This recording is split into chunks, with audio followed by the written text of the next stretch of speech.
tena kuwapa neema na ushindi katika maisha yao na katika njia. Nitumie kama chombo nikaweza kuzungumza na watoto wako jinsi unavyotaka nikaweze kuzungumza na nikakae katika mienendo na njia yako. Mafundisho utakayoyafundisha yawe ni yametokana na wewe na ni mafundisho utakayotaka wana wako wakaweza kusikiliza. Ni katika jina la Yesu Kristo naomba na kuamini. Somebody say amen. Bethel Clouds TV, empowering lives. Asanteni sana kwa kukuja. Asanteni sana mkue kwenye hilo zote. Excuse me. Tukue hapa katikati. Nataka kuconcentrate na hapa katikati.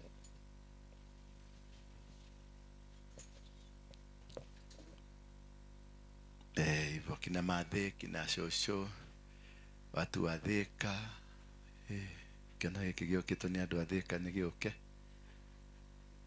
Hikigioketo ginya ni wa Muyo so NSD. Hai wa Muyo. Just ni kugine mu balance. Nafanyanga hivyo kwa sababu ya hawa watu wanatuangalia na jicho moja. Ndio watoe picha mzuri, si ndio? Yes baba, niaje? Kuhia nate. Unaendeleaje? Dunia inakupeleka vizuri? Inanipeleka vizuri. Umepata nyumba? Nyumba tumepata. Nyumba mmepata? Ni kulipa tu. Bado hatujalipa. Lakini nyumba mmepata. Kwani ilikuwa nyumba yenu ama nyumba yako? Nyumba yangu. Mmepata mkiwa na nani? Tulikuwa tumeenda kutafuta na wairimu. Ako wapi? Mwamwe brother, tukobore nene nigetha ikaraga. Nisisikie. Akoni wairimu no cionge. Cionge ni yako kana rito ria muciari. Na ugere ure. Abotige kuikara Ngai. Tumbe tuikarange muci hanini nyambe ngorore hanini. Mwathani agocwo. Bwana Yesu asifiwe sana. Asante sana, ni nafurahi tena kuwaona. Gari sifurahishwi na kazi hiyo. Nafurahi tena kuwaona sana. Nimetoka Nakuru. Maeneo county ni Nakuru lakini Moro ndio nimetoka. Tunaendelea na mipango mizuri. I think mmekuwa ukiona kwa mitandao na kwa television zenu. We are doing well. Plans ziko sawa, zimepangwa, zikapangika. Nataka kuwaona huko wale wataenda na msiende nyinyi yote. Kama sijakwambia uende, usijaribu. Usijaribu. Nikukute huko utaniambia unafanya nini. Uko jira kanasho tado meko. Yes. Hapa. Buju. Nikukute huko utaona moto. Mkae hapa. Si ndio? Tujenge huko na watu wa huko. Yaani sio mside mkinifuata. Hakuna. Jegeni hapa. Mujaze hapa. Watu wa Thika wakae Thika. Watu wa Murang'a wakae Murang'a. Si ndio? Si huko kuna watu. Tukianza hapa tulita watu wa Moro. Na wewe nini nakupeleka huko?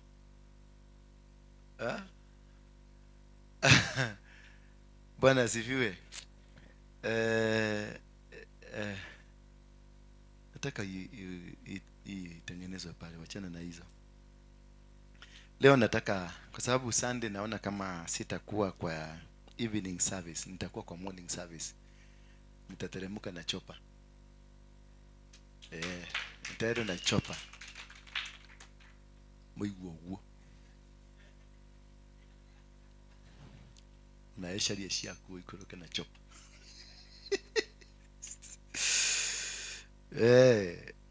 Kwa hivyo nitafanya ibada mpaka saa 8:30 kutoka hapa kwenda Moro ni 16 minutes. Only 16 minutes. Alafu niambie wale manyi nileka reboke na mothantoria magana igoro kwa gaida. Joke da kinya de moria mutongoria magana ko. Dauma nako.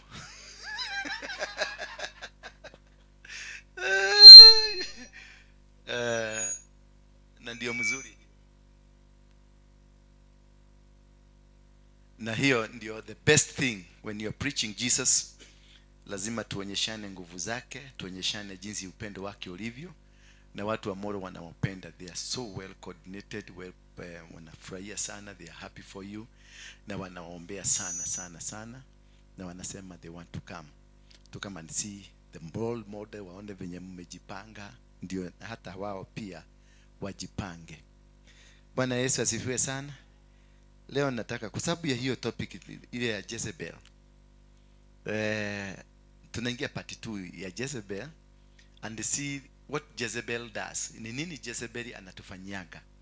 Ndio itakuwa sasa tutakuwa na segments, subtopics za Jezebel, about 7 of them, ambazo tutaenda for consequently, na najua Mungu atatubariki. Lakini sasa leo nataka kujua, tuangalie what is one consequences. Ni nini hii Jezebel anafanyaga ndio aweze kukukamata? Last Sunday tuliona tukaona Jezebel nguvu zake, mawezo na maplani zake venye anakujaga. Kama kuna mama mmoja hapa, na nilijua tu, ndio kwa maana nilijua kwa nini Mungu amenipatia hii topic. Nilikaa sana nikijiuliza nikigeto magai ya topic yeno, ndio nilikuja kujua ya kwamba kumbe kuna mama anakujaga, tunafanyaga ya deliverance hapa kila Sunday, lazima afanywe deliverance kila Sunday. Mara amekuja na story, anasema nani yako ndani, anasema mimi naitwa Kioko wa Mangeli. Sunday nyingine ni nani, anasema mimi naitwa Shivo wa Mokondo. Sunday nyingine ni nani, mimi naitwa Gete wa Gete. Bwana Yesu asifiwe sana. Kumbe ni tujaro, ni spirit ya nini? Jezebel imekuja kutupima, na nimeoda hiyo sasa imekuja, kwa maana tumeanza kuingia kwa hiyo deliverance hiyo. Sasa imekuja kutupimia, inaanza kutuchezea akili, na nikajua nikabia Karaja hapa siku moja, ukiona wameanza kufanya hivi, wachana na yeye, aenda shughulika na the real one. Na ukiona ukimaliza, the time unamaliza hiyo inakufa peke yake, inaondoka, because it is not real. Kitu nikampago fulani ya kucheza na akili zetu. So sasa hapa nikiwa Sunday, nikawa pale ndani, nikakuja nikapita hivi, wakati watu walikuwa na kunywa kachai wamepumzika, nikakuja nikakuta mama wengine, nikawaangalia, nikasikia kitu miniambia hebu tarugama utikirelia matira kuona. Nikakuja nikajifanya najifanya nikupita, na ndio wasijue nina wasorora, nikajifanya nikasimu, na hawakuniona. Kumbe ile historia ya Gideon ilikuwa ukweli. Gideon aliambiwa utapita mahali wako, utakuta wakipaga, wakikuchorea, na hawatakuona na hawatasikia. Na akaenda na kipita tu akasikia, wiki mudugi ugiri tu Gideon. Kimudugi ni kiuru kitatumaliza. Tutorokeni, na ni jeshi mzima ya KDF. Na mimi nikaenda tu. Kumbe hiyo kitu inakuwa ya ukweli, nitapita katikati yao na hawataniona. Nikapita tu nikasikiliza, nikabia, wewe ni nini uliko kule heta huko? Sasa akamwambia ni mugoda, ni ciana, cio rire na guko na guko ruraya, bla bla bla bla bla, ke kwire ni ndari na thina tocio na ndatethekeire kwa athuri. Akawambia kimuri ati athuri ini athuri akwa magoto akiri kuni ndatethekeire mathina makwa mothe mathirire kwa magoto. Mimi nahitaji tu kupiki one word, nikajua okay, you are the agent here.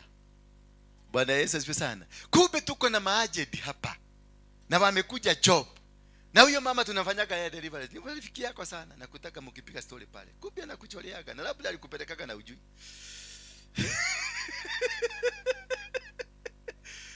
Huyo mama kamuuliza ati kwa magoto, na huko nikiogerire, kabia huko ri huko no kuihoreria kwa magoto ni kuo huko gutire power taire kwa magoto. Na ni Sunday, na ni gapi? Ni Sunday,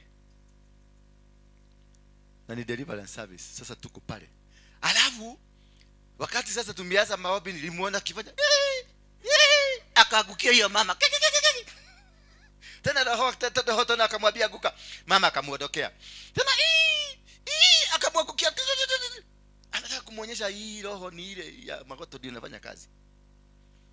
Haleluya. Acha akikuja Sunday asubuhi kama atakuja, simuoni hapa, nilikuwa natarajia atafika leo sababu ningemweka hapa atuambie, nilimnamjua, atuambie hiyo story vizuri, na atakula kwa vikapi.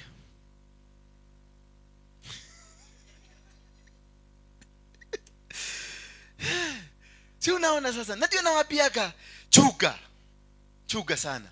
Wako wamekuja, wametumwa na wametumwa from different places, different styles. Na sasa nimeambia Mungu alete malaika wa kuwashika, na watashikwa, watakauka, nataka wakaushwe. Venye kama alikuwa anasema ndio kama akae akaukia hapa. Kama wachawi wanakulisha mtu nyuki mpaka anarudisha kifunguo ya gari, na wengine wanakula nyasi, hata sisi tuko na Mungu mkubwa, tutakausha tu kai. Tutakausha tu. So we have this don't fear, the spirit of fear.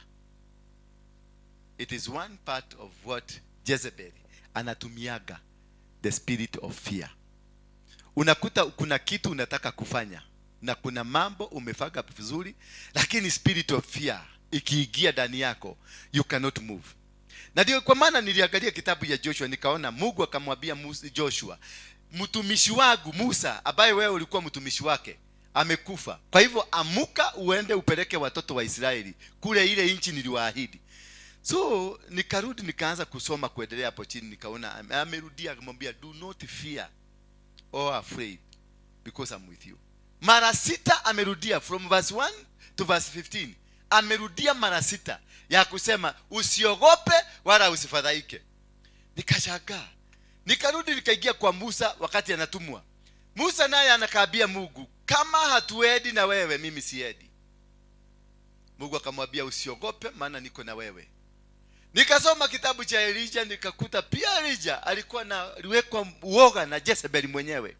Na akaambiwa sahani kichwa yake inatakikana kwa sahani. Na Mungu akamwambia usiogope wala usifadhaike. Nimeangalia nikaona kama kuna kitu ambayo imevuja ndoa, imevuja kazi, imevuja kanisa, imevuja kila kitu, the spirit of fear. Na hapo ndio Jezebel kabarabara napitiaga, the spirit of fear. Na hiyo spirit of fear imekuwa powerful, na ndio watu wengi wanahusiaga uoga unatetemeka. Ukienda na angalia mtu na mabia gai, nani si fulani alikuwa hapo, si fulani unajua Waruinge, na unajua venye kana kwa mkali akiangalia macho yake hivi, ukiangalia unaona ni kama anataka kumaliza wewe, si alikuwa hapo. Sasa wewe ni nani? Utaenda wapi? Ogodhieko mwadhani ya gosho. Mwingine anaenda kuingia kwa gari, anaambiwa na hiyo usiende, tunaenda kukuhaibisha, kwa sababu anataka kukuuzia the spirit of fear. We have failed because of this spirit. Na watu wamekosa kufanya biashara because this spirit of fear, it has been so strong. Watu wamekosa kufanya maneno mingi imekataka kufanyika because the spirit of fear imewa control. The spirit of fear is meant to manipulate, inatengenezwa ndio ibadilishe mawazo zako na uogope na uone ni kama utaenda kuaibishwa. Inakwambiaga ukifika huko tutakuweka aibu. Bwana Yesu asifiwe sana. Fear is a tool used by the devil to make us miserable in our lives. It is a tool. Ni chombo ambacho kimetumika na kinatumiwa na shetani kusababisha sisi tuone kama hatufai. Sisi tujione kama hakuna mahali tunaweza kwenda. Shetani anakuja na kuambia kama fulani walikuwa hapa wakashindwa, fulani alikuwa hapa akashindwa, wewe utaweza namna gani?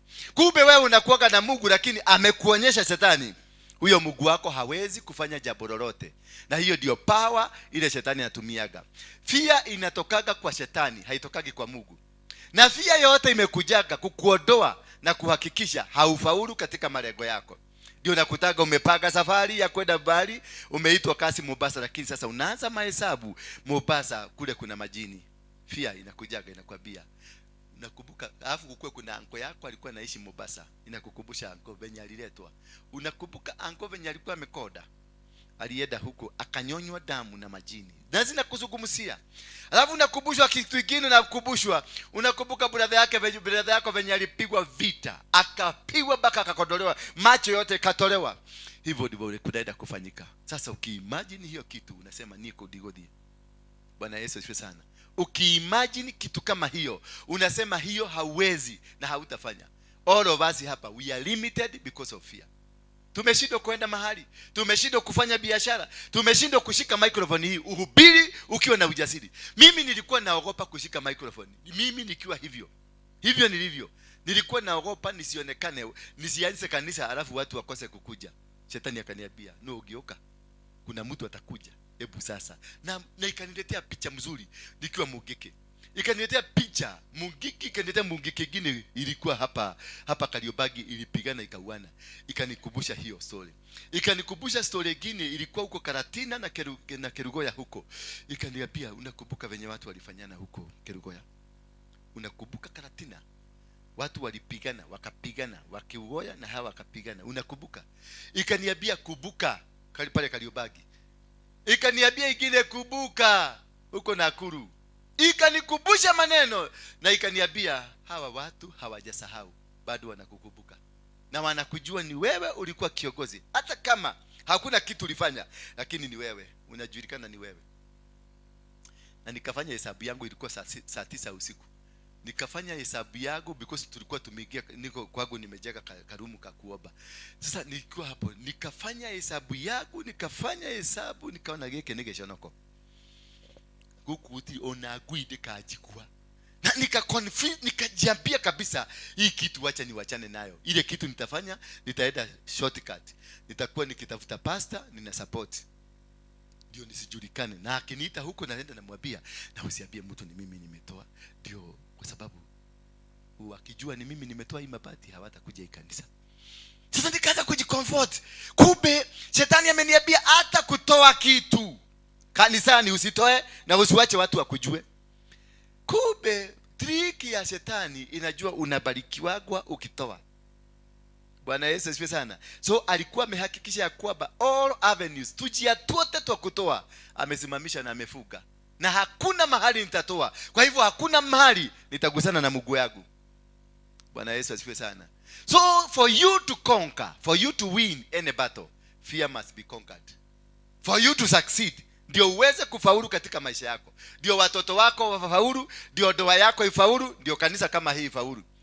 Si akina wale si hapa juzi tu tukiwa pande ile huko City Stadium, niliwaambia tunahamia hapa. Wakakuja nikawatuma wakuja waangalie, wakakuja wakaangalia. Kitu ya kwanza waliuliza, "Ni pesa gapi?" Umeuliza ni pesa gapi? Wao walikuja wakauliza na wakajua ni gapi, wakanyamaza. Sasa wakati tena niliwaambia wakuja, kitu ya kwanza kuja, "Apostle, ni uramenya ni pesa chigana?" "Nyamakwerete." Nikamwambia, "Yeye najua." "Nyamakwerete? Ni uramenya ni chigana?" Nikamwambia, "Yeye najua." "Ni uramenya ni ngiri magana?" "Najua." "Makwirite ni magana maigana cia ngiri?" "Najua." Gai. Na tunamaka. Yaani unaona amekuja ako prepared. Kwa maana kule walikuja wakazungumza, walikutana na shetani hapa kwa mlango. Shetani akakuja akawaambia, kaonja nyumba ni kubwa na ni mzuri na mmekuja karibu na town. Hii nyumba ni mzuri na ni mzuri sana, lakini there is a problem. Kumbuka kule mlikuwa mletoa auctioneer kwa sababu ya kushindwa kulipa. Na mlikuwa mnalipa 50. Ile pesa inaitishwa hapa. Na shetani kumbe alikuwa amepaga mipago na wakuje wapatane na kiateka. Kiateka akawahesabia square foot moja ni shilingi 100. Alafu kuna maji, kuna service charge. Wakahesabu zikakuja 150. Sasa wakafanya calculation yao, kwa sababu huyu alinipigia simu akaniuliza, "Enyo beole ni square foot shiga?" Na kumbe wako kwa hoteli wakikula. Shetani amewata mwambia, "Kaeni hapa mkule kwanza ndio mfanye hesabu." Ikafanya hesabu, wakanipigia simu. Sasa wanataka kunusa, wamekwambia wale walienda huko mara ya kwanza, walikwambia ni pesa gapi? Nikawaambia yeye najua. Walikwambia exactly ni pesa sigana. Ni huyu service charge ni pesa gapi? Na ya security, na ya maji, na ya stima, na hiyo iko kado. Nikawaambia najua ziko za kado zote, mimi najua.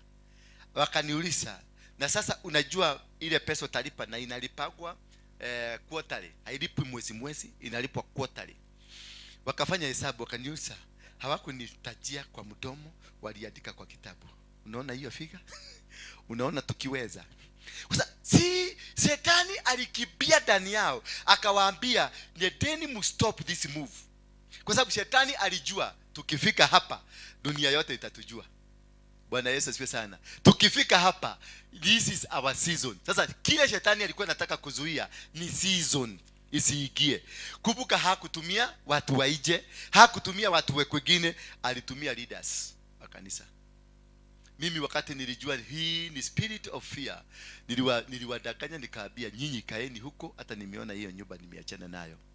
Nikakuja hata Karaja sikutaka kanyage hapa, nikafunga mlango nikakaa hapa, nikaambia mchuke watu kanisani na muhuje roshini na mkauje saa 7 na jioni. Kuna kitu Mungu anataka kutenda kwa hii nyumba, hata nimeona hatuhami. Kuna neema inashuka, kuna baraka zitashuka, mkae hapa. Haleluya. Mimi nikakuja nikaanza kufuruga hii nyumba, nikaifuruga. Wananiuliza huko wapi, nikamwambia niko mlimani Gongo, bado nauliza Mungu kama tuende kwa hiyo nyumba. Sasa hiyo hapa nimehunyoka, niko na uchafu kila mahali. Na nikatafuta watu waije. Si kutafuta watu wa kanisa, nikaenda nikatafuta watu waije, nikasema walipwe pesa. Kwa sababu hao hawajui historia yetu. Kwa sababu I had to conquer the fear. Because mimi najua kupita hii, we are not going to stay here for long. Tutakaa hapa mwaka moja na miezi kadhaa, tunaenda kwa kiwanja yetu, tujenge nyumba yetu mzuri. Bwana Yesu asifiwe sana. Lakini lazima overcome the fear of defeat. Lazima overcome hii nguvu ya kusema ukienda unaenda kukufa. Bwana Yesu asifiwe sana. Haleluya. So kushinda na kufaulu, kama kuna kitu ambayo inaweza kuzuia usifaulu kwenye kazi yako, ni fear. Na fear haitokanagi na watu kutoka kado. Fear ni shetani mwenyewe, na ndiye anakujaga na anasimama na anakuja na vitu tamtamu, anakuambia sasa unapelekwa pale kwa nini? Sasa msana kama huyu mrembo hivi anapata mwanaume mzuri, alafu immediately akienda kwa Facebook hivi anapata page ya yule mwanaume, shetani anamwambia hebu mwangalie, this is a very handsome man. Hebu angalia hiyo picha iko hapo chini, ni ya nani? Ni ya mwanamke. Alafu inaenda hiki kijamaa labda kilikuwa kimlevi, kama kuna kiliandikwa story kidogo, hiyo ndio inachomokaga ya hiyo kijamaa kikiwa kimelewa, kinapigana, kimetoa mashati, kinapigana hivi. Unaambia huyu mwanaume ni muuaji. Shetani anakunenea vizuri na anajua anakuaga na comfortable story. Kumbe huyu alikuwa mzee wako na ndiye Mungu alikuwa ametuma. Immediately unaanza kumuuliza swali, kuna kitu nataka tuongee. Na anakuuliza nataka tuongee nini? Ni kitu tu nataka tuongee, twende kahawa, tuongee vizuri.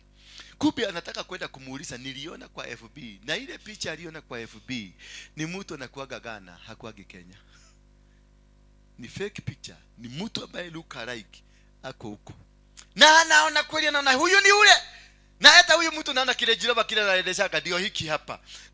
Na shetani anafuga macho ya kuona number plate. Number plate ni ya Nigeria, lakini unaona ni KCL. Kwa sababu umeuziwa uoga mpaka macho inaona giza. Bwana Yesu asifiwe sana. The fear response starts in a region of the brain called amygdala. Fear inaanzanga kwenye kapembe moja, kwenye ubogo kuna kasehemu kanaitagwa amygdala. Hapo ndio kana generate fear. Ndio kasensa kako hapa, kasensa ka fear. Amygdala, MAYGDALA.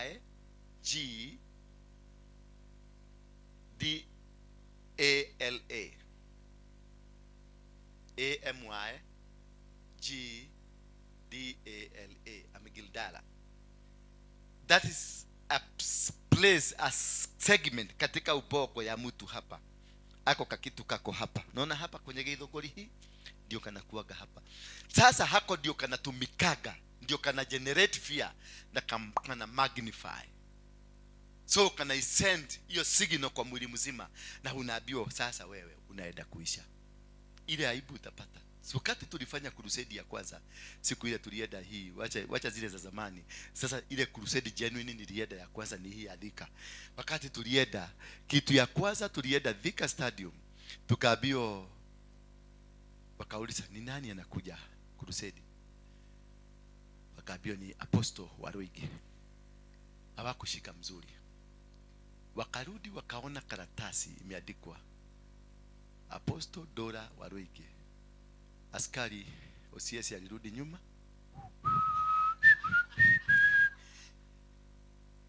ni hebu soma jina. Akamwambia Apostle Dora Waruinge. Mgani? Ule wa Mugike.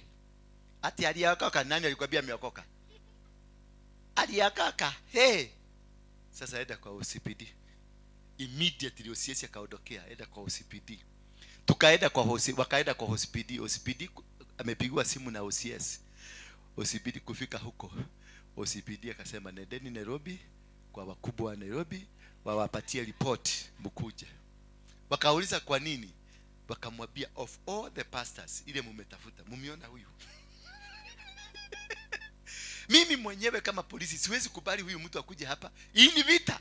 Hii ni vita. Hii tutapigana mpaka kesho. Mpaka next year itakuwa vita hapa. Wale wakaniambia wenye wameambiwa kuja Nairobi, nikapigia mkubwa wa polisi ule mkubwa kabisa.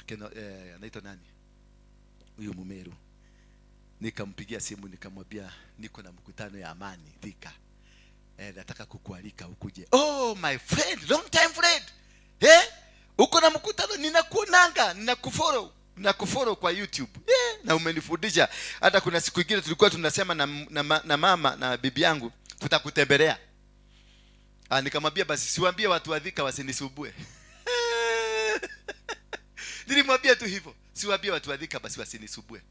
Akapiga straight kwa OCPD, akamwambia nimetuma mtu yangu anaitwa Adoige. Unamjua ule alikuwa Mugike aliokoka? Sasa mpatie na umpatie ulisi. Immediately ule OCPD akapigia wale, kwani mlienda kustaki? Mimi sikuwa na ubaya, nilikuwa nasema tu mlete chai kidogo tukule kama wasee. Na akabadilika kwa sababu I knew how to confront this fear. Na kama tungenunua hiyo uoga, mkutano haingefanyika. Waliposhindwa kabisa wakaona hiyo pande ya polisi nimewin. Sasa walikuja majini. Niliwaambia siku moja, siku ile Saturday, ni siku Friday ama Saturday, Sunday morning ndio tulikuwa tunaenda huko kwa kiwanja. Nikiwa kwangu saa 9 nikaamuka. Kufika usiku nikirudi nyumbani, nikaambiwa na kitu ikaniambia, nisikia kisauti kia mzee. Kikaniambia usiendeshe gari. Ukienda nyumbani usiende na gari yako. Na nikatii, nikaiwacha pale hije. Nikaitisha taksi, tukaenda nayo. Kufika hapa karibu na nyumbani, nikaambia mtu wa taksi, mimi nimefika. Lakini nilikuwa najua sijafika. Nilikuwa najua kuna mahali na kuna kuaga na Simba zinatokeleaga ovyo ovyo. Sasa kuchuka hivi nikakuta mtu wa motorbike, mtu najua anaitwa Martin. Nikamuuliza Martin, sasa ni saa ngapi? Unafanya nini hapa? Yeye akaniuliza, wewe unafanya nini hapa? Nikamwambia basi tuende nyumbani. Akaniambia hata mimi sikuwa na reason ya kukaa hapa. Sijui ni nini nilikuwa nanivuga. Nikapanda motorbike, akaniambia hata nikimaliza hii naenda nyumbani. Akanipeleka nyumbani. Kufika karibu na nyumbani nilipata probox na wabili. Nimejaa watu hapo karibu na gate yangu. Nikamwambia, akaniambia na huko kwako kuna wageni. Nikamwambia wale si wageni. Kuna mkutano niko nayo Thika na mimi naona ni hii. Tukaenda tukapita, nikamuitisha kikofia kyake nikavaa haraka. Nikapita nikaenda nikawapita tukaenda tukaona kuna wajamaa wako ndani ya gari. Tukasugukia na chini. Nikaenda nikaruka kwa fence kutoka na nyuma nikaingia nikamwambia wewe pada ng'ambo hii uende uzugukie na huko ole silicon. Wale wajamaa nikiwa kwa nyumba nikaenda nikafugua mimi ni sigo. Msiulize nilifugua aje, mimi ni sigo. Sasa mimi nikaenda nikafungua mlango nikaingia na msikuje, sijasema nataka mtu.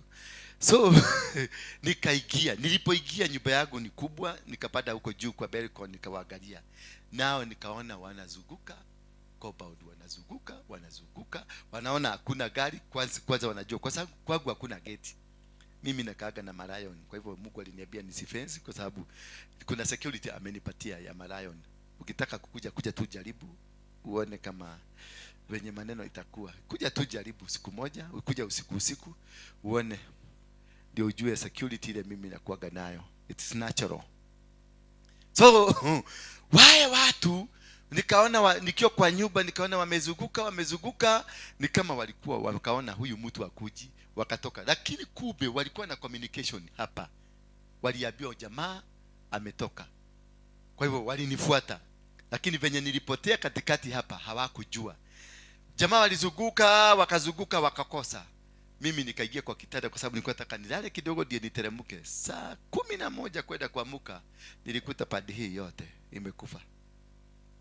Sikuwa hapa, hii yote miguu ilikuwa imekufa. Najaribu kuinua. Na hapa tu nakuta kamwili kangu ndio kanasukuka. Hii ingine imekamatwa na imeenda. Siko mpaka nagusa hivi nasikia hakuna kitu, imeenda. Nikajua hapa nimeisha. Sasa nikashindwa niite nani. Nikangangana mpaka saa 3 asubuhi ndio niliweza kufikia mahali simu iko, kutoka kwa kitanda mpaka bare.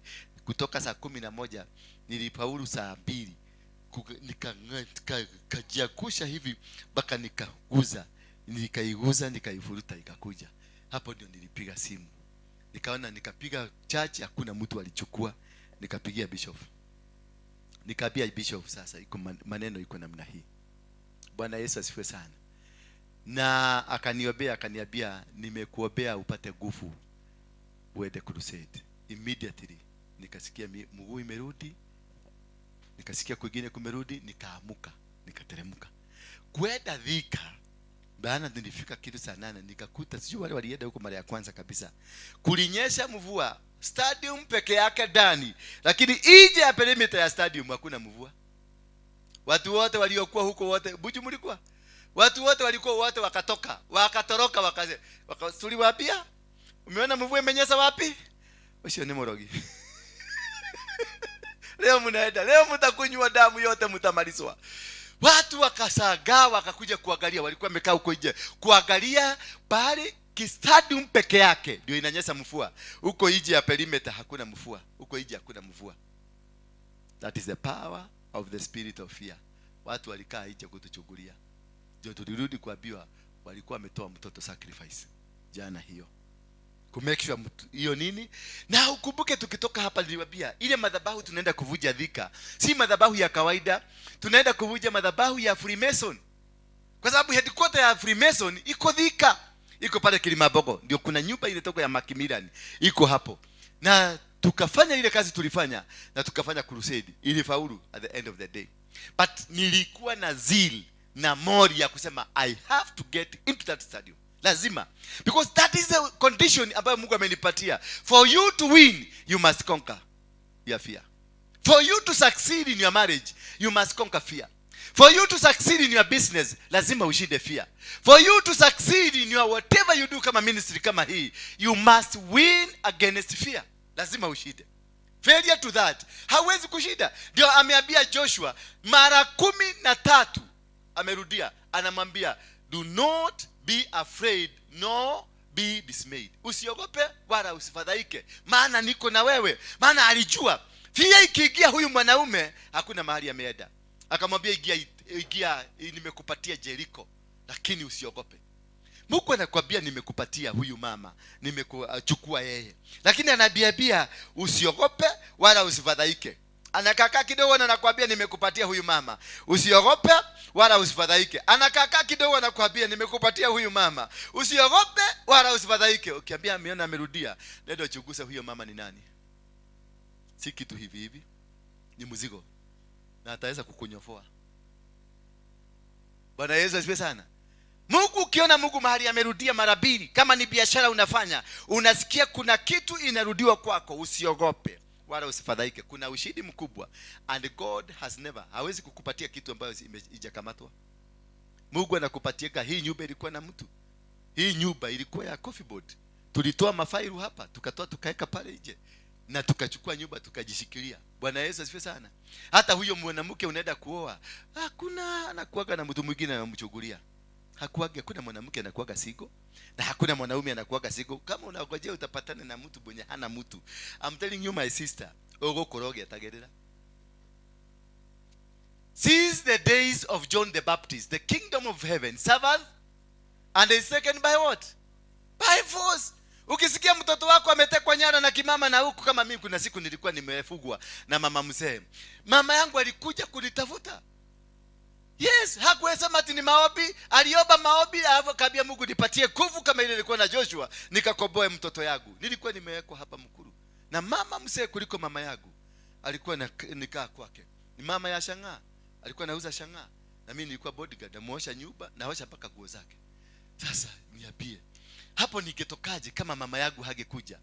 Mama yangu alipokuja akaingia kwa nyumba, akaniambia, akakuja akaingia hivi kwa nyumba, akanisalimia, akaniambia nikitoinoke. Nikamuuliza, leo mami, nikimuragia mutumia wakwa kai mama yangu niliona ni kama deliver dadi amedondoka akianguka chini.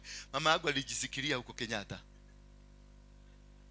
mama ambaye yeye mwenyewe angeita mama, my own mother. Ule mama tulikuwa na yeye ni mama angeita mama. Bwana Yesu asifiwe sana. Na alikuwa ananinyorosa, huyo mama alikuwa ananinyorosa, ananichapa masilapu na kaa chini, ananiambia osha nguo. Nilikuwa namuoshea mpaka hizo nguo zingine za ndani. Hapa mkuru si bali mkuru kwa Ruben, ninaenda uulise story yangu. Hata niko na nyumba ile nilikuwa naishi yangu iko hapo, niliinunua nikaipreserve, nikamusia mkago. Mkinisubua sana naendaga kukaa huko, ninakumbuka vizuri kule maisha nimenitoa. Huyo mama alikuwa ananitadika, ananiambia niende nikaoshe vyombo. Sasa hiyo ako na kimwanaume pale na mimi ndio bwana. Ako na kimwanaume pale, wanakulishana pombe na kanyama kametengenezwa mzuri na mimi nimepika na hata sikuoja. That is the power. Nilikuwa nimekorogewa, nimekaa kama mkorogo. Mama wangu nikamuuliza nikimuragia mtumia wako. Mama wangu alisikia akiwa Kenyatta. Na that was the beginning of my victory. Kutoka hapo nikafunguka. Mama wangu akitoka Kenyatta na huyu mama aliniwekea tugo twangu tule, niliingia kwake natuo. Kumbe tunawekagwa. Nikaambiwa nitoe nguo zote zile nilikuwa nazo. Nikatoa. Sababu nilikuwa navaa jeans Safco. Nakumbuka siku ya Safco. Nani alikutilia Safco?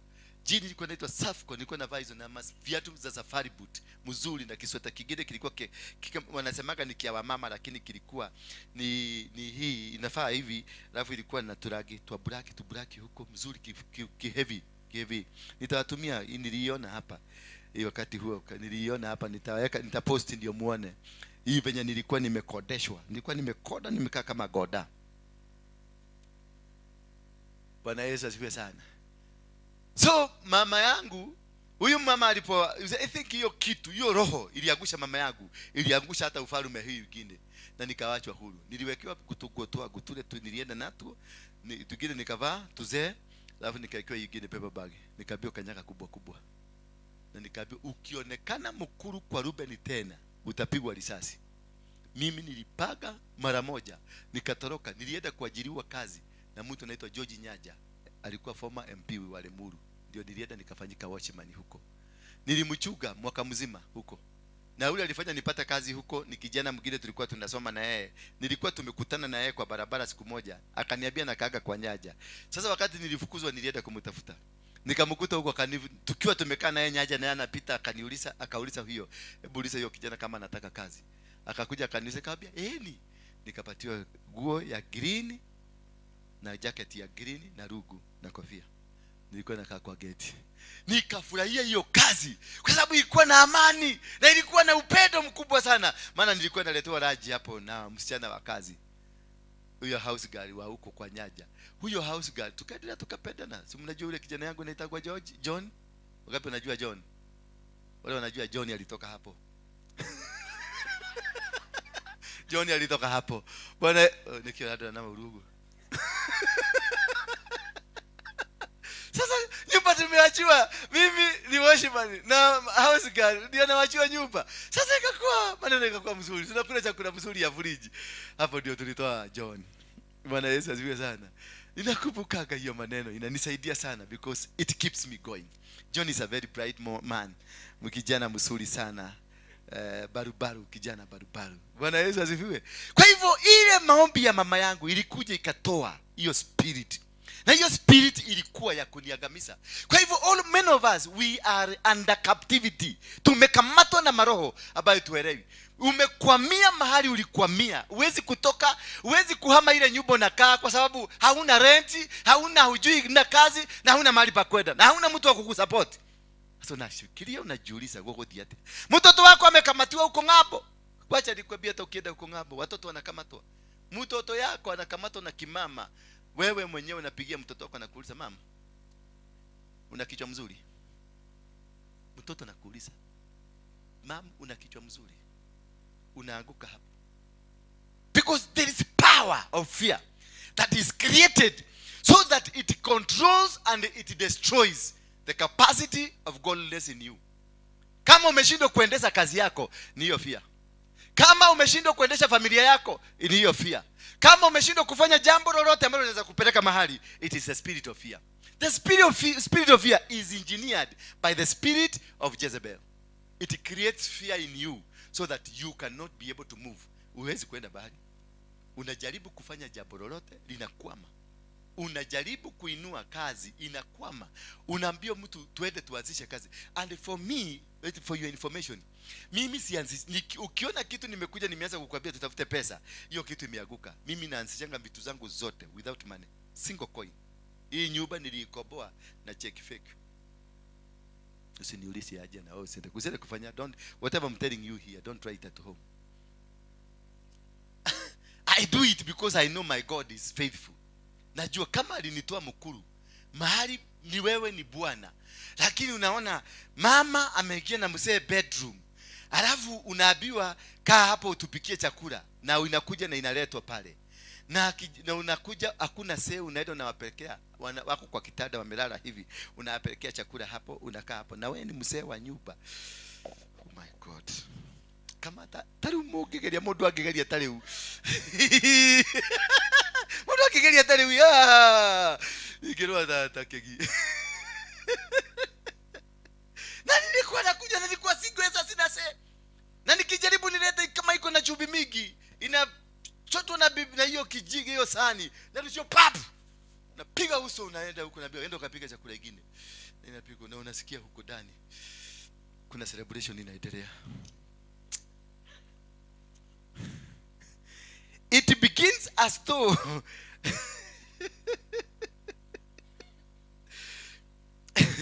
hii kitu inaikiaka kwa brain. It leads to a bodily change that prepares us to be more efficient and in danger. Hii spirit hako kakitu kakiwekwa ndani yako, una live in fear. Unaanza kuimagine huyu mtu ataniua, nikienda nikitoka nitauliwa, nikianzisha hii kazi itaanguka, nikihama Githunguri niende Kayole nitaishije? Watu wa huko unaavu huko inakwambia Kayole kuna kuaga na waizi. Unajaribu kuimagine Kenyatta Road, mimi nihame Kenyatta Road niende wapi? Na kule kote najua kuna amani, ni Kenyatta Road ama ni Roiro ama ni Thika ama ni mahali fulani. You try to get out of, but it fails completely, because kuna hako kabego kakianza kukua kanaanza kukuonesha the danger of life. Mahali popote utaenda kinakwambia ukijaribu kwenda huko utakufa, ukienda pande hii utakufa, ukienda pande hii sasa inakulimit, inakuweka kama kimuti, unakaa straight and you are not be able to move forward. Na sasa kutoka hapo wanaanza kushughulikia, the moment the spirit hiyo imewekwa ndani yako, wanaanza kushughulikia kumaliza maono. Hapa sasa maono inaanza kukufa, maana the spirit of fear inaletagwa only wakati your season imeanza kuingia. Bwana Yesu asifiwe sana. The time your season imeanza kuingia, ndio spirit ya fear inaanza kuingia, because they want to remove you. Wanataka kukuondoa from their season, because season, God is a God of seasons and times. So that season yako ikifika, season haikuagi kila siku, haikuagi kila mwaka. Season comes within a certain period. Kama wewe unabarikiwa, kwa mfano tumeanza maombi na Mungu ameandika season yako ni next year December, hapo wataanza kukushughulikia mwezi wa 10. Sasa ndio utaanza kuonyeshwa anko yako alijaribu kufanya hii kitu na alikufa. Unakubushwa yule mzee ambaye alikuwa anaogopewa kijiji mzima, alikuwa na heshima kijiji mzima, ndio unakubushwa. Unakumbuka yule mzee mwenye alikufa na accident, alijaribu kufungua duka huko. Wanakaanza vita kumaliza anything that can lead you to where you are supposed to. They wanna create fear. So by the time ukifika huko unakuta fear imekuzungumzia, na unaenda kwa wazazi unaambia ningependa sana kwenda kufungua huko, lakini nimesikia tangu hii kijiji yaanze kumekufa watu 20 in a similar circumstance, na nie dile ready kukua. Dile ready? Siko tayari kukufa. Sana mama yako kwa sababu anakupenda na kuambia basi tufanye hivi, usifugue kazi hapa, ende ufugue Nakuru. God operates within the season and the time and the place. Hawezi kubarikiwa Nakuru kama baraka zako ziko Mombasa. Kitu ya kwanza fear inafanyaga ni kukutoa mahali unafaa kubarikiwa. Inakutoa kwa ile kazi unafanya. Kama sasa hapa kuna watu wa sasa mfano wana trainiwa kuwa mapasta. Tunakaa unaona fear inaanza kukuzungumzia. Inakwambia hii ministry hakuna mahali inaenda. Hapa you are wasting your time. Na inakuzungumzia na lugha ambayo utaisikia vizuri. Traditional. Kwa woko wote record. Woko hatire mudo muthiete. Ukigatwika pastor. Tara wena miaka igana, wena miaka 40. Guku ukigatwika pastor ugatuika ina miaka 70. Wagitwarithia kariko, uturawe ngombo. Sasa next year mwezi wa 6 na tuko December. Next year mwezi wa 6 ndio Mungu anakuja kukubariki. Inakushughulikia. Ukifika mwezi wa 5 unasema nia deo nile ku ni dili wa kirathi ya kanitheo. Ndirathire kundu weto CFF. Si hata kwa CFF ni kwa ndio our dad wa kanisa huko, nikaona kuna mafuta inamiminika. Mwezi wa 6 inafika, baba biguni anateremka kwa hii nyumba, anauliza Kenodia yako wapi? Where is Mr. Kenodia? Unasemekana Kenodia hayuko. Where is Mr. Karanja? Karanja hayuko. Where is Mrs. Wairimo? Wairimo anakosekana kabisa. Bas Musa anarudi na vitu zake, baraka inaisha. Sasa immediately ikiisha, wengine unasikia wamebarikiwa. Immediately hiyo story yote ikiisha, ndio kule unaanza kushughulikiwa kule sasa na the true agents wa shetani. Wanakuambia sasa, nakumbuka ule Karaja, ule alikuwa uko synagogue. Nimekutana na yeye anaendesha Rejirova. Unakutana na Wairimu amebarikiwa. Amepata hata anaenda kufuga doa na amebarikiwa. Hata mimi nilishangaa sana. Unapiga kasimu unauliza, "Nema Wairimu amebarikiwa?" Haya. Ugado ni mali maradhimu. Sasa tena unakimbia wapi? Unakimbia hapo, unaambiwa sasa motaratara tunaanza pale Siro. Uanze tena. Hiyo season imeenda. Na ikienda, na kama season yako inakujaga after 10 years, utawait for another 10 years. Kama season yako inakujaga after 5 years, you will have again to wait for 5 years. Ndio unaonaga kuna kiseason unakujaga unaona umebarikiwa, alafu hiyo season inaenda. Usipojua season uikamate, itapita. Na ikipita kama inakujaga after 15 years. Sasa imagine pastor, uko sasa na miaka hiyo yuko tunayo, na season yako inakujaga after 20 years. Rahisi umenye season yako igoka ina miaka 8 utali na magego na maitho matakuona. Imagine mutumia to riu ni arugite ma season mothe na higo season igeoka ena miaka eno agehujia kina ari muhujia Bwana Yesu asifiwe. Mimi nakumbuka toto kinyamage hati we agaja kuhigiria yeye nigeza ahata kuhujia na kiwabo ikoria arageria gukima kamito to ni amina fasi yake yekia na kamito gaku. Oh my God. Hallelujah. So when you miss your season, it will take another generation. It will take the years that you've been designed. Kila mtu ako na design yake ya season. Kuna ile miaka ya season. Mimi season yangu inakujanga after 7 years. Na mimi sasa najua I'm in my season. Na ninaikamata vizuri. Ninaikamata. Na acha nikwambie, hata nikipata yako imeragaraga, nitaikamata niweke kwa kwangu. Itazaa. Nikiona unasinzia, nitaichukua nitaweka kwangu na itazaa, because I'm fertile. Niko na mazao. Dina pegole uya kuruta. Yes. That is how it works. Na ndio unaona watu wanaambiwa wamenyang'anywa, nyota yao imeibiwa. Si nyota iliibiwa, uliregea, ulikuwa unakaa karibu na Karaja. Karaja within his season, na season yako ilikuwa akakudaginyilia ukaingia kwake, yako itamezwa na ya Karaja. Sasa you have to wait for another 7 years. By the time you realize, by 7 years umekuwa desperate. Umejaribu kutafuta pesa, umejaribu kutafuta mume, ni okorire. Leo niho haugaga, ukatiga mahoya maria mage, tall, dark, and handsome and driving. Unaendelea unasema God give me any, as long as he's a husband. Anything. Introza, I love. Because you become desperate. Unakuwa confused kabisa. Kumbe nani alichukua? Karaja. Karaja ndiye alichukua, ni Alice alichukua. Na alichukua kwa sababu ulikuwa na ujinga. Na unaonaga mtu anabarikiwa baka, na ukienda kwake ukianza kufanya naye kazi unaona kuna baraka fulani unapata. Si ati ni baraka fulani unapata, ni vitu zako zinakulicognize. lakini ziku umeshikwa na Harris. Ukitembea hivi naona mpaka maubwa za Harris zinakujaga, zinaumanga watu wengine wote, lakini zikikuona unaona zinaweka kama tingoe hivi, zinakuja zinakurukilia hivi, zinafanya furaha na wewe, lakini mwingine akiingia kwa gate zinamfukuza, lakini wewe ukikuja because ni zako. Ni venye usitabui, na sinjajaribu kukuambia tuli yaku ni wote tumenyaga. Bwana asifiwe sana. Na hivyo ndivyo watu wamepoteza season, kwa sababu ya hii power of fear ambayo imetuingia. Be generous and be bold enough. Confront anything that is ahead of you. Usiogope kuanguka. Mimi ukiniletea biashara ni milioni 20 na nikuwe nayo ya kwa account, nitaekelea yote. Kwani nilizaliwa na pesa? Nitaekelea yote. Ikianguka ianguke, na nitaendelea na safari. Na sitakoda. Hapana, sitakoda. Mafuta ikiisha kuna kama mafuta ya kujipaka ya kukula. Siku wanapima shilingi 5. Si wewe upimiwe shilingi 5 upake. Uweke ingine kwa chakula ingine. Na uendelee safari.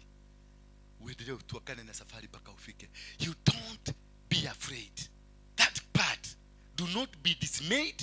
Do not be afraid, no be dismayed. Still deal with, wacha na hii afraid. Deal with dismayed. Dismayed, usifadhaike. Wala usiogope, wala usifanye nini? Usifadhaike. Kufadhaika ndio root cause of the problem. Hiyo inaingia kwa hiyo kama amagiledara, kanaingia hapa, kanaanza kuspread, kana kuoga kama kale kakitu kakuua mosquito, kanaitwa nini kale kakuwekwa kwa stima pale. Ukiona venye wamechora picha, kanarushaga moto, kanarushaga hiyo. Sasa hiyo power inarusha hivi. Sasa kamigiaza hapa, kanaanzaga kurusha power, na ikienda hivyo inatoka kwa macho, inakuja kwa masikio, inakuja kwa roho, unaanza kurushia wale wengine. Sasa you become a fear monger. Una spread fear to the whole village. Una mtu mmoja anaweza kufanya sisi zote tushidwe, maana amekuja na hiyo spirit ya kurusha fear. Anarusha fear mpaka watu wote wanaogopa, wanasema ni kodi wodi. Hapo mimi kama Waruinge ameshidwa, kama Waruinge ogena Waruinge akojeta mutingo ya gadi ugwale asha ni haudi wodi. Siku moja tulivamiwa hapo huko kwetu Rogai pale tunakaa. Si kuvamiwa, ni mtu alikuwa amekuja kuweka nyuki, hizi vitu za nyuki, na kuweka nyuki ndani. Sasa tukiwa hapo na ni wakati wa corona, na tulikuwa tunaona watu wanazikwa na maguo za white, na unaona watu wa nyuki wanavaaga hizo mavitu za white. Sasa wakaenda wakachugulia usiku, kwa sababu kuna watu, na ni kwa kichaka kidogo pale kwa mto, ni kwa kichaka pale kwa kahara pale chini. So tulikuwa tukiwa pale juu, tunaona watu pale chini wako na torch, na unaona wako na nguo za white. Tukajua hii ni polisi, afu kuna gari imewekwa pale, ingine imewekwa pale, na ni miziga ya nyuki walikuwa nalete. Sasa wakiweka pale lazima wavae hizo vitu, na unaona mtu, unaona hiyo ni white, kijamaa unaona huyu ameenda ni white. Tukahesabu tukaona walikuwa watu 8. Tukajua hawa ni wale wanasika watu wa COVID. Kitu ya kwanza tulikuwa naogopa, hatuwezi kufika huko maana tutapatiwa COVID. Mara kitu ya pili, tunataka kujua hawa watu wanakuja kuzikwa kwa estate yetu kwa nini? Bwana wasipelekwa kule kwingine wakazikwe. Sasa tukiwa pale tukapaga. Kitu ya kwanza nilisikia wakisema, mtu mmoja akapiga simu, hata tuko na Waruinge. Hakuwa amejua niko hapo. Hata tuko na Waruinge amefika. Sasa alikuwa anaambia wale wengine, kujeni, hata tuko na nini na bulldozer ya kuingia huko ndani. So mimi nikajua okay, ni mimi mnategemea. Nikajua sasa hapa nikijaribu kurudi nyuma, hii heshima yangu yote imeisha leo. Naye shetani akaniambia, sasa unaenda kukufa. Ila ni COVID, na ukiguswa tu unakufa. Nikapiga hesabu yangu, nikaona nikufe kwa sababu ya COVID. Nikakumbuka watoto wangu, nikaona hawataniona, maana hawatanizika, nitawekwa kwa kiratasi na nitasikwa na serikali. Nikafanya hesabu, nikasema, nikarudi nyuma pole, nikaenda nikijificha. Sasa mahali nilienda nataka kwenda kujificha, nilikuta wakasema, mheshimiwa, kumbe uko hapa. Nikarudi tena, nikaambia niko hapa, nataka kujipanga pale, lazima tuingie. Wakaniambia wale ni watu wa COVID, usiingie, vaa mask kwanza. Nikamwambia hapana, mimi siogopagi, nitaingia huko. lakini mimi nataka niwaache hapa nipige chochoro mbili niondoke. Kwa sababu nimekumbuka watoto wangu, nimekumbuka venye ile maisha nimeishi. Sasa kuteremka nikaenda mahali nilienda kutokelezea, nikakuta Land Cruiser kiao watu wa nyuki. Kuangalia ndani nikasikia nyuki dwi dwi dwi, kuangalia vizuri nikaona ni masanduku hiyo ya nyuki. Nikajua wale ni watu wa nyuki. Nimeziga wanaweka, ni yule mama mjerua pale Acacia. Nikajua sasa nitaenda huko chini. Nikateremka, nikanyemelea, nikanyeremea. Sasa najua COVID hakuna, lakini wale wacha wajue ni COVID. Nikakwenda nikawakuta sasa, nikakuta hiyo mama mahali wanapagia. Nikauliza, mama Chenga, habari yako? Akaniambia mzuri.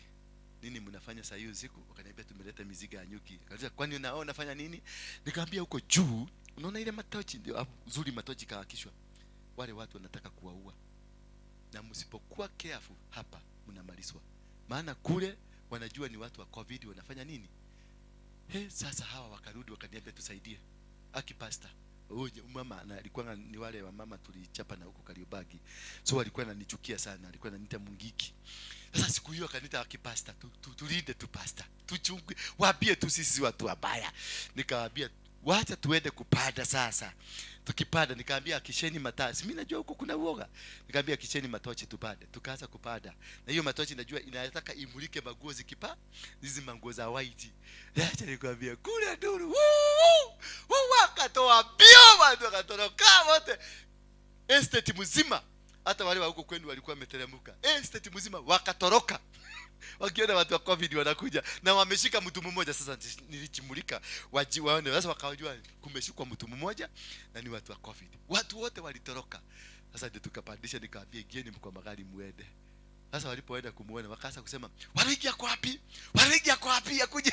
Sasa walitaka nitangulie. Wakati tulifika kwa mto nikaambia wachaneni hawa. Ninajua ni mama Uchengi. Alikuwa amekuja kuweka nyuki. Watu wote waliaibika na wakarudi. Kila mtu alienda kama ameinamisha kichwa hivi. Wakarudi nyumbani because of the spirit of fear. Hii ndio imekuja, mzee anakuja na kuletea uchawi kwa nyumba na ekelea hapo. Na anasema hii ukiguza unakufa. Na unaanza kutetemeka. Anasema kai arokie. Pastor. Nyima kile nyonete. Gai ni ndakwa. Kile nyonete. Arokie na kumbe ni mchanga ni muhuathete na makara. Ako hawe wakaigerera hau. Tondu ni arenda gukwenderia ki? Guoya. Na hiyo ndio imemaliza boma nyingi. Na imemaliza kila kitu, hata kwenye hichi kama hii. Tumemalizwa kwa sababu ya uoga. Kitabu ya Isaia 43 verse 1. Sijui kama kuna mtu akutuangalilia hapo. Inasema don't fear for I have redeemed you. Bwana Yesu asifiwe sana. Do not fear for I have what? Redeemed you. That is the first thing that you need to understand. When you are in life, when you are doing whatever you are doing, in whatever situation that you are in, do not fear because God has redeemed you. Already you are redeemed. Kwa hivyo in whatever situation, tukiambiana tuende mahali, tuende kuna vita, kuna kubaya, don't fear. Ukasikia unaambiwa ndo kakinyage huko na bwana yako, usikanyage huko, kanyaga huko because already God has redeemed you. The business ambayo umeataka kuanzisha, ianzishe bila uoga. Ianzishe bila kurudi nyuma, maana God has redeemed you. That is the first principle of defeating fear. That you know, ukwe na understanding, God has redeemed me. Mungu amekushindania. Wakikwambia usiende, enda because God has redeemed you. Wakikwambia usifungue hiyo biashara, watu wengine walifungua wakashindwa, go, God has redeemed you. Wakikwambia ukiambiwa ati huko ukienda, unajua huko ukienda, huko watu wanagojekaga magonjwa mengine, unaona vidole zimefura, mdomo inagonyoka, kila kitu. God has already done what? He has redeemed you. Don't fear.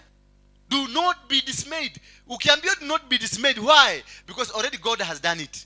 Therefore, you do it. Usiogope. Ukiambiwa enda anzisha kazi, usiogope, nenda. Ukiambiwa uenda Kisauni Mombasa, uanzishe huko, don't fear. Bwana yako kama amekukalia, don't fear, nenda kwake. Na uwaambie in the name of Jesus, I am here.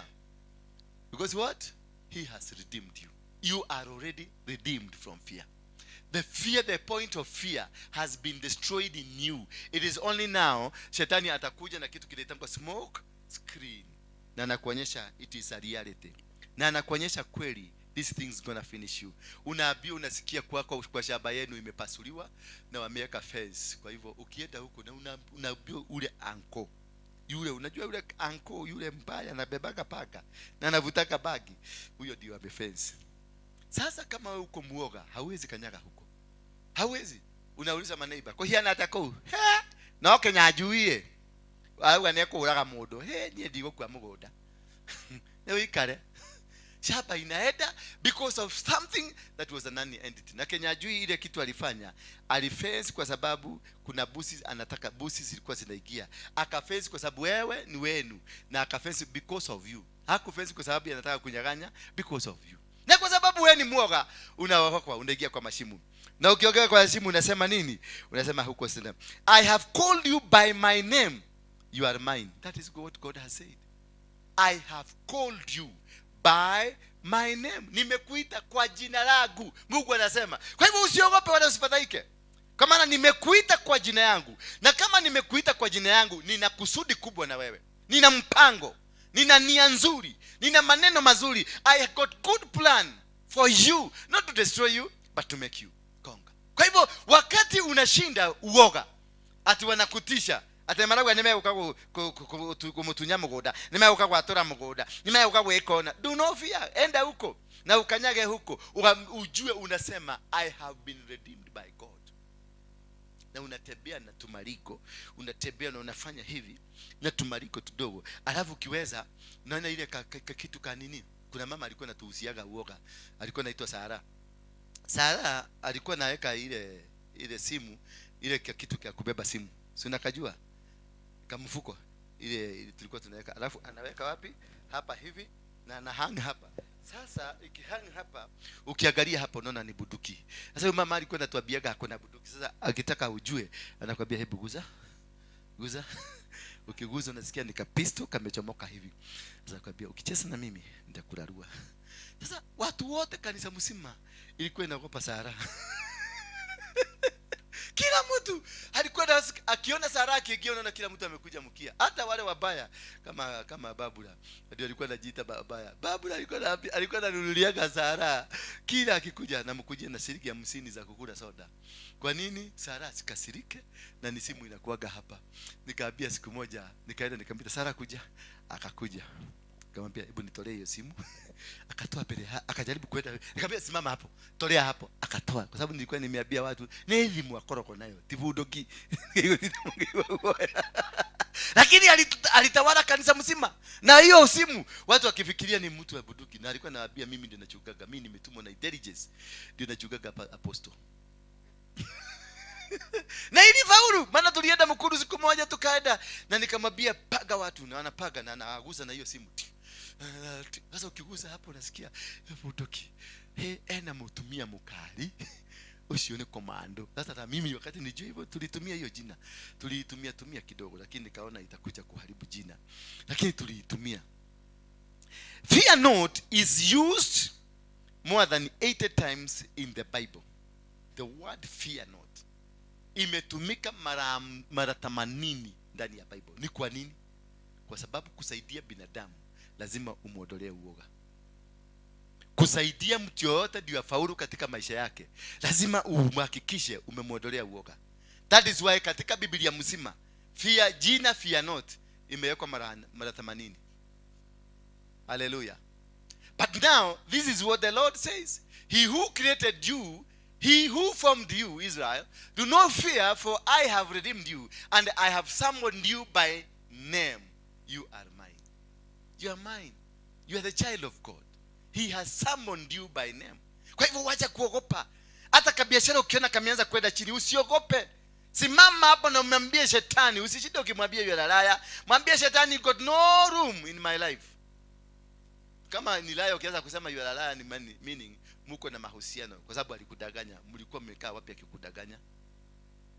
Sasa wale mnajua, mnasemanga the devil you are a liar. Ulijulia wapi anadanganya kama hamko na mahusiano? Where did you know? He lied. Did he lie to you? Say, devil you are a liar. Ulijuaje? Where were you with him to know that he lies? Do you walk together? Do you live together? Is he your friend? Because who can lie to you? A friend. Igitugirutana wairi mutugirutana naye kuguhe igikuheneria ki na tutire ndugu. Chocho. Igikuheneria ki na tutire ndugu. Nitokinya hari undu tuwaine nigetha hote gukuhenia. Yes, he biashara tureka nigetha nguhenie. Urigwe uga devil you are liar ri. Ulijulia wapi ni liar? Ni biashara gani mlikuwa mnafanya na shetani? So you just deny him room. The devil, you just deny him room. Usimpatie nafasi katika maisha yako. Kwenye akili yako usimpatie nafasi. Kwenye mwili wako usimpatie nafasi. Kwenye environment mnakaa usipatie shetani nafasi. Wacha kutaja yeye. Ukitaja yeye unamuinvite anakuja. Imba Yesu kila wakati. Imba Mungu wako kila wakati. Make your God known in every move that you have. Make your God to be prominent in whatever you are doing. Then once you make your God to be prominent, the prominence of God dispel, inaondoa shetani yeyote mwenye yako karibu na wewe. Lakini ukisema devil is a liar, ukihegwa kidogo, devil you are a liar. Devil. Kwa hivyo means kuna kitu mnakuaga na shetani. Kuna relationship. Ndio unajua kuhegwa ni yeye. Sababu kuhegwa kwa kanila tena ni ihiga. Wahegwa ni ihiga. Shetani yokira. No, we Alice. Wahegwa ni ihiga. Shetani yokira. Ogotinagia kabisi wata makara. Shetani ameigiriria wapi hapo? Na wewe ndio umejikata. Margaret. Shetani ameigiria wapi? Ulikuwa na kata boga, ukajikata. Ameigiriria wapi hapo? Na mbona unamtaja? Mbona useme Yesu, damu ni kama yako hii ilimwagika. I'm not afraid hata ikimwagika ni ya Yesu. Nasema Yesu jasa. Na Yesu atajasa. You become what you speak. What the tongues comes in a letter ndio nini? What you confess is what you become. It's a process that ni kitu ambao unakuza. Ukiendelea kuiba shetani, unamkuza na unakuwa mkubwa kwa maisha yako. Na kutaja hiyo ndio kitu iliko kwa moyo wako. Ile kitu inatokaka kwa hiyo mdomo yako. Kama unataka kuwa maskini, process it with your mouth. Imetoka kwa heart. Atadigihota. The moment you find that you have that language, siwezi, sitawauru, waliaguka, walishidwa, nini. Yani every time you have a negative thought in your life, you will become so. I can't make it. No, to hata ni amtamaka au dikihota. Ni ndaremo. See, is it you? Then when you say ni ndaremo, it means whatever that you've been doing, it has not been coming from you. You have been a puppet of not understanding what you are supposed to understand. Praise be the name of God. Therefore, you are the greatest enemy of yourself through fear. Fear, you introduce it to yourself. Wewe ndio unaletenge fear hiyo. Hakuna mtu mwingine. Hiyo chanzo ya fear. Kama sasa mtu akishidwa, unaona amekaa sana, macho imeleta shida, anataka kulala. Anajaribu kulala. Kuna kitu shetani hataki asikie. Ndio unaona analala. Anamusia uoga kwa sababu ana shida sasa.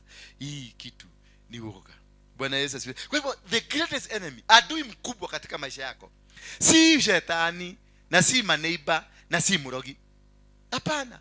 Tuko na power ya kusema kutriumph over snakes and scorpions. Kukanyaga nyoka na inge na haziwezi kukudhuru. Tuko na power that you can triumph over snakes. That's the Bible. Na Biblia imetuambia hivyo. So, hiyo uoga ulitoa wapi? Ulisikia wapi? Hiyo uoga. Kama ulimeambiwa utakanyaga nyoka na inge na hazitakuumiza, utazikanyaga. Mifupa utasikia ikilia ikivujika. Ulitoa wapi uoga? Nani alikwambia utashindwa? Mlikuwa na huyo wa kukushinda? Mlikuwa kwa duka gani ama kwa nyumba gani?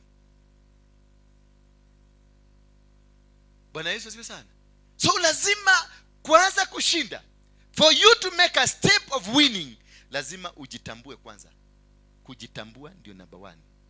Unakaa ukijua this I can be. Hata kama hauna hata dururu kwa mfuko, unajua this busy. Mimi nikikoboa hii nyumba, niliandikia share check ya 500,000. Na ilikuwa fake. Na nikaambia nende uongee na landlord umwambie aweke, kuna cheki ambazo ziko lakini hazijamachua, alafu tutampanga. Akakuja na akapatia na cheki, akaniuliza ndiye niane cheki. Nikamwambia nilikwambiaje nende upatiane cheki, lakini nilikuwa nimeandika date ya miezi 3. Wakakuja wakaona cheki wakaweka, kwa sababu hii ni kampuni. Ukitaka sasa kujua, yani ukitaka kuwa na confidence ya kile kitu, hii personal cheki wachana nayo, tengeneza jina ya kampuni.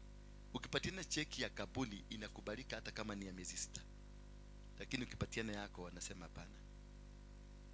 Katika jina yako itapata Merejeri, ukiandika Merejeri na ama uandike Merejeri and Company ama Company Limited, ya Company Limited itachukuliwa. Hawa walipoangalia, kwa sababu ni kampuni na sisi ni kampuni, wakasema company for company, company for company. Na company kaenda na ikakojea miezi gapi?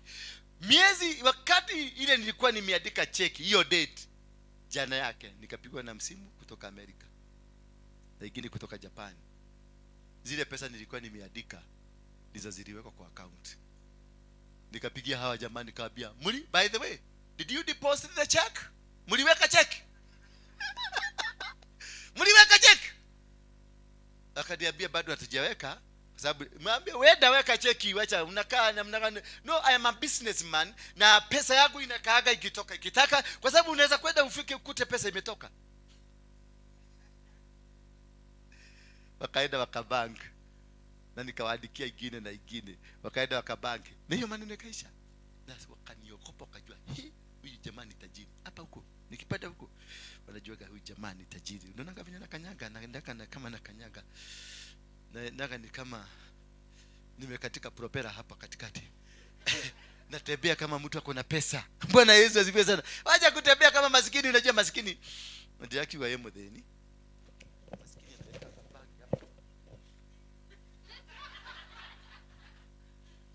Tembea kama mama tajiri. Hata kama unajua hauna fare, mama tajiri anabebaga bagi hivi ama wanabeba hivi. Pole pole, kanyaga tu. Ukiingia kwa ofisi ya mtu, unakanyaga vizuri kama umeshika. Hata kama unajua ile kitu umeweka hapa ni makorofia 2 ya kwenda ukikula, unaenda ukitembea pole pole. Na maji na chupa ya maji, na umeweka chupa ya maji ile inakuwa white ndio wasijue si soda. Sana unatembea hivi. Lakini ukifanya hivi,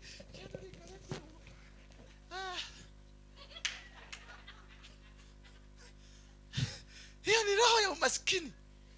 Hiyo ndio nataka, roho ya umaskini.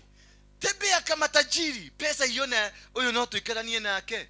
Na uri waikara urathi ugo, na pesa ciuke maka. Waikocie mondo ine ciadia. Na ni maciriki marathi magika kwa guo ri. Mathi makinagio ku theini ri. Magi magokihura ripoti mugia guku tutire na thayo. Hapa hakuna amani. Venye tunafurugwa hakuna amani hapa.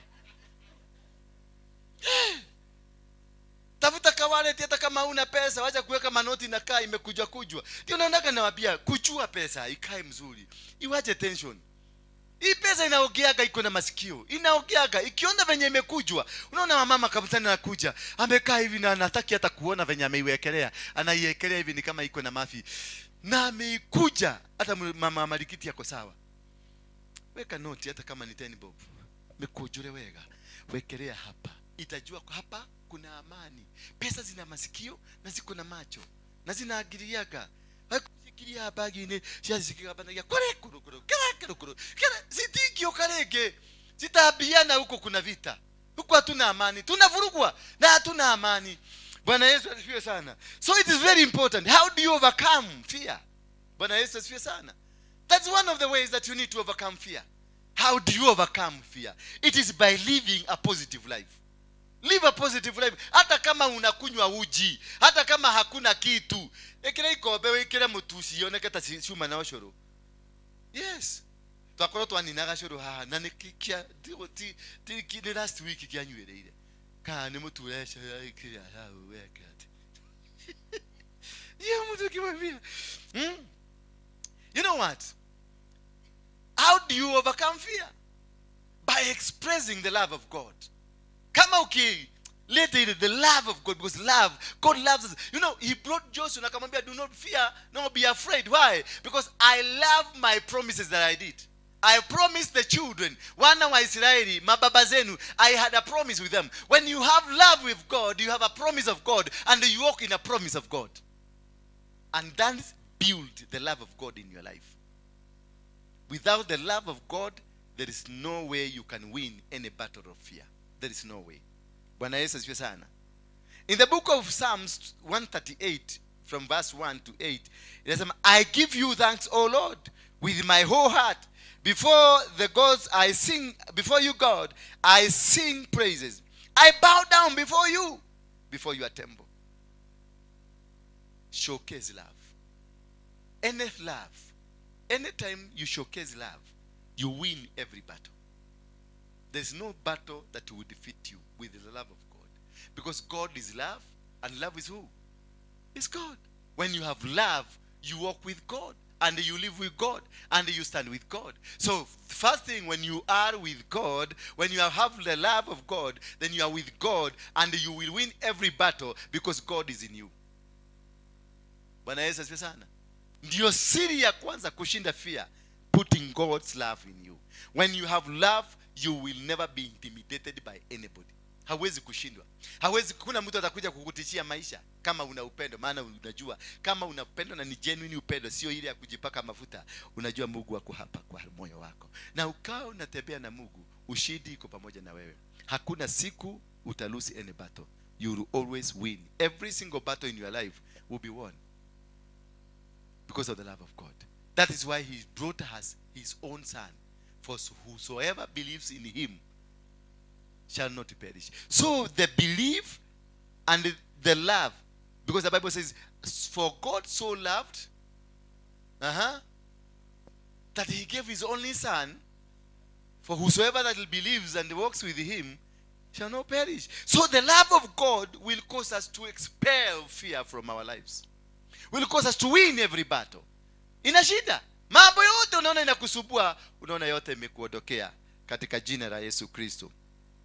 Kwa hivyo, namba 2, live in love of God. Living in love. Number 1 ni tunasema thank God for his love. That is one thing of winning battles za fear. Number 2, live in love. Ishi kwa upendo. Always, mahali popote unakuwa, ishi kwa upendo. Penda kazi ya Mungu, penda watumishi wa Mungu, penda watu wa Mungu, penda kanisa ya Mungu, penda familia zenu, penda watu wote. Just love them. You conquer the spirit of fear. Love, when you live with the love of God, you conquer the spirit of fear.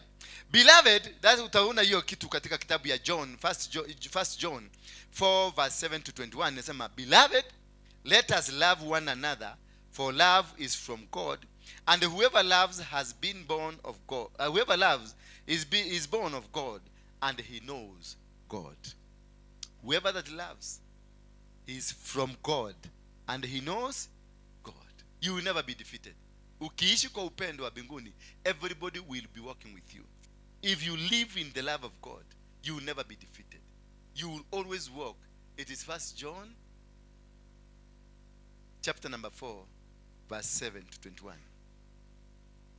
And because time has gone, the last one is stand firm in the love of God. Yeah? Unaulisana. Niulize mimi. Ask teacher. Mwalimu wito teacher. Ni wali ya wega. Niwe verse John. Ulisa huyo. Mwambie hata huyo na copy. Wewe na huyo? Na wewe? 1 John chapter 4 verse 7 to 21. Kumbe hapa tu watu wakuibia mahesabu. So, with that one we have learned is living in the love of God. Kuna vitu nataka utafautishe, ni vitu vitatu ambavyo vinashinda vita dhidi ya fear. Kitu ya kwanza, thanking God in love for his love. Number 2, living in love of God. And number 3, stand firm in the love of God. Those 3 things. Thank God for the love. Once you can't thank God, the love of God will start germinating. Then walk, uishi kwenye huo upendo wa Mungu. Utembelee katika ulimwengu huo. Utembelee kwenye anga ya upendo. Na namba 3, simama imara kwenye upendo wa Mungu. Na ukifaulu, hiyo ni kitabu ya Danieli 11 mstari wa 2 mpaka wa 35. Danieli 11 mstari wa 2 mpaka 35. Ukifuata hayo maagizo, basi hakuna siku utakuwa na uoga. Utakuwa na ujasiri ya kushinda vita vyovyote. Na vita vya kiroho havishindanagwi na gumi, vinashindanagwa na kumpenda Mungu. Vita vyovyote wachawi wakakuinukie, usijaribu kwenda kupigana na gumi, hata kupigana machega, kupigana hivi. Hapana, just showcase love. Showcase what? Mupende mwenzako. Showcase the love of God.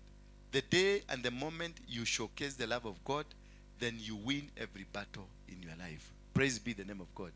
To win every battle of your life, it must be with you, the love of God. The love of God inatoaga every spirit of fear. Inatoa every spirit of desperation. Inatoa every spirit of rejection. Inatoa every spirit of anything that affects you. You will never be affected, whatever you do. In whatever situation, you will win in reality of God.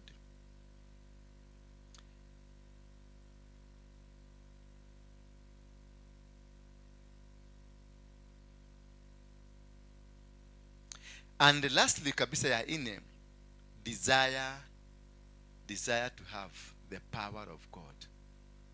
When you desire always to have the power of God, or in all that you do, you win and you become a victor. When you have the power of God, you know the business I'm starting today, it is under the influence and the power of God. The marriage I'm starting today, ni iko chini ya mamlaka, iko kwenye msingi thabiti wa Mungu. Weka kila kitu chako kwenye msingi thabiti, na usiogope wala usifanye nini? Usifadhaike, maana Mungu yuko na wewe. Simameni kwa miguu yetu na ushike sadaka zako kwa mikono yako miwili, na kama unataka bahasha utapatiwa bahasha. Then from there we do other thing.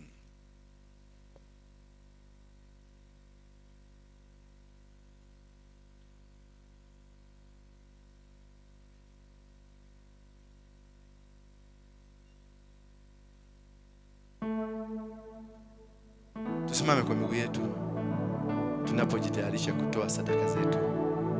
Na mimi naenda Moro, kwa hivyo mtu akuja kuniona, usikuje mkono mtupu. Sitakuona mu akodole kanya mtu wake halini. Ndio kiranga aliko minaigire makuta. Na oshoke oyo ojire ne tenego kadogoke. Niko na watu karibu 50 huko wanakula mfuko yangu. Niko na magari naweka mafuta, na hata kuja hata shilingi 500 huwezi kuniachia. Usikuje, nikuona kama hauna kitu usikuje. Tit for that. Dage diko kujiaka yusho reda. Kana tigore. Maroka weka jamata na kanyamu. Konya na mu the negiri.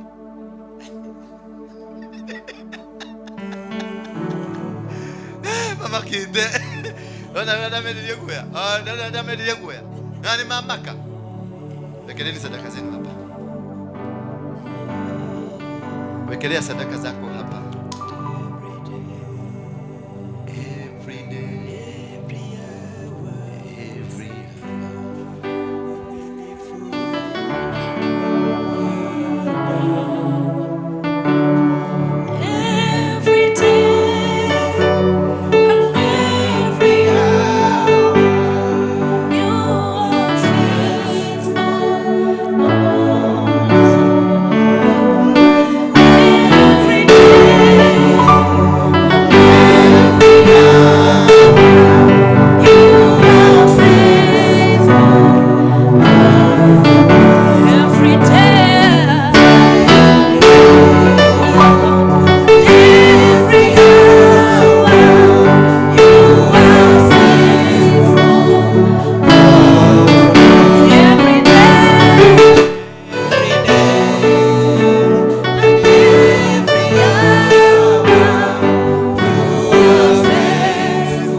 chochote ulichokihitaji wakati wowote, huyu Mungu yuko tayari kukubariki.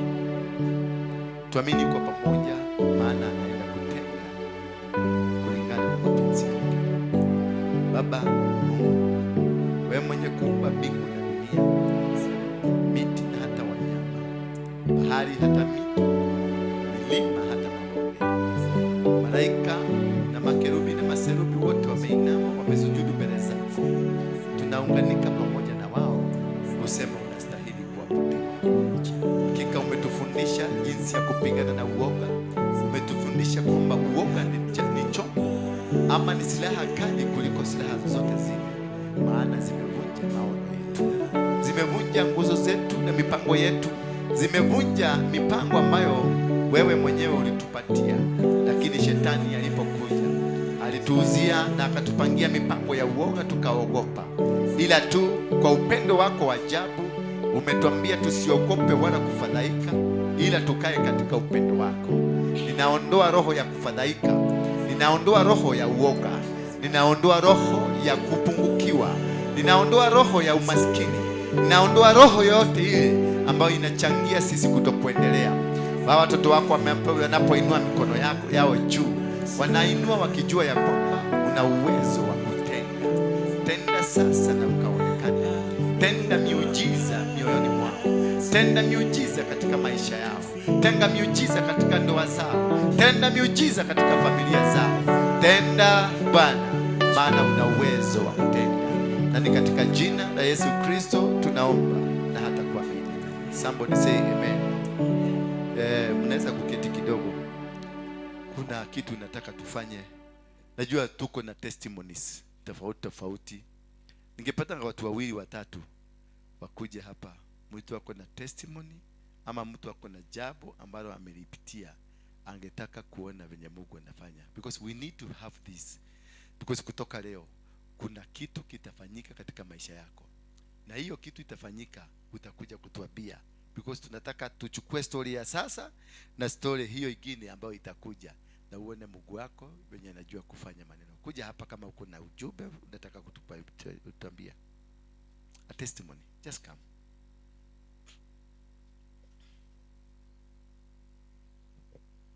Simama tu hapa, kuja hapa, kuja tu hivyo, utatoa pesa ya kuosha. Bwana Yesu asifiwe. Haleluya. Mimi nikitafuta apostle, nilikuwa nimezunguka kwa makanisa mingi, na kila kanisa nikienda ilikuwa inashindikana. Kuna kitu ilikuwa inatendeka, nikienda kwa kanisa, nikikaa kwa muda natoka. Kuna spirit, yani nilikuwa nashikwa na uchungu.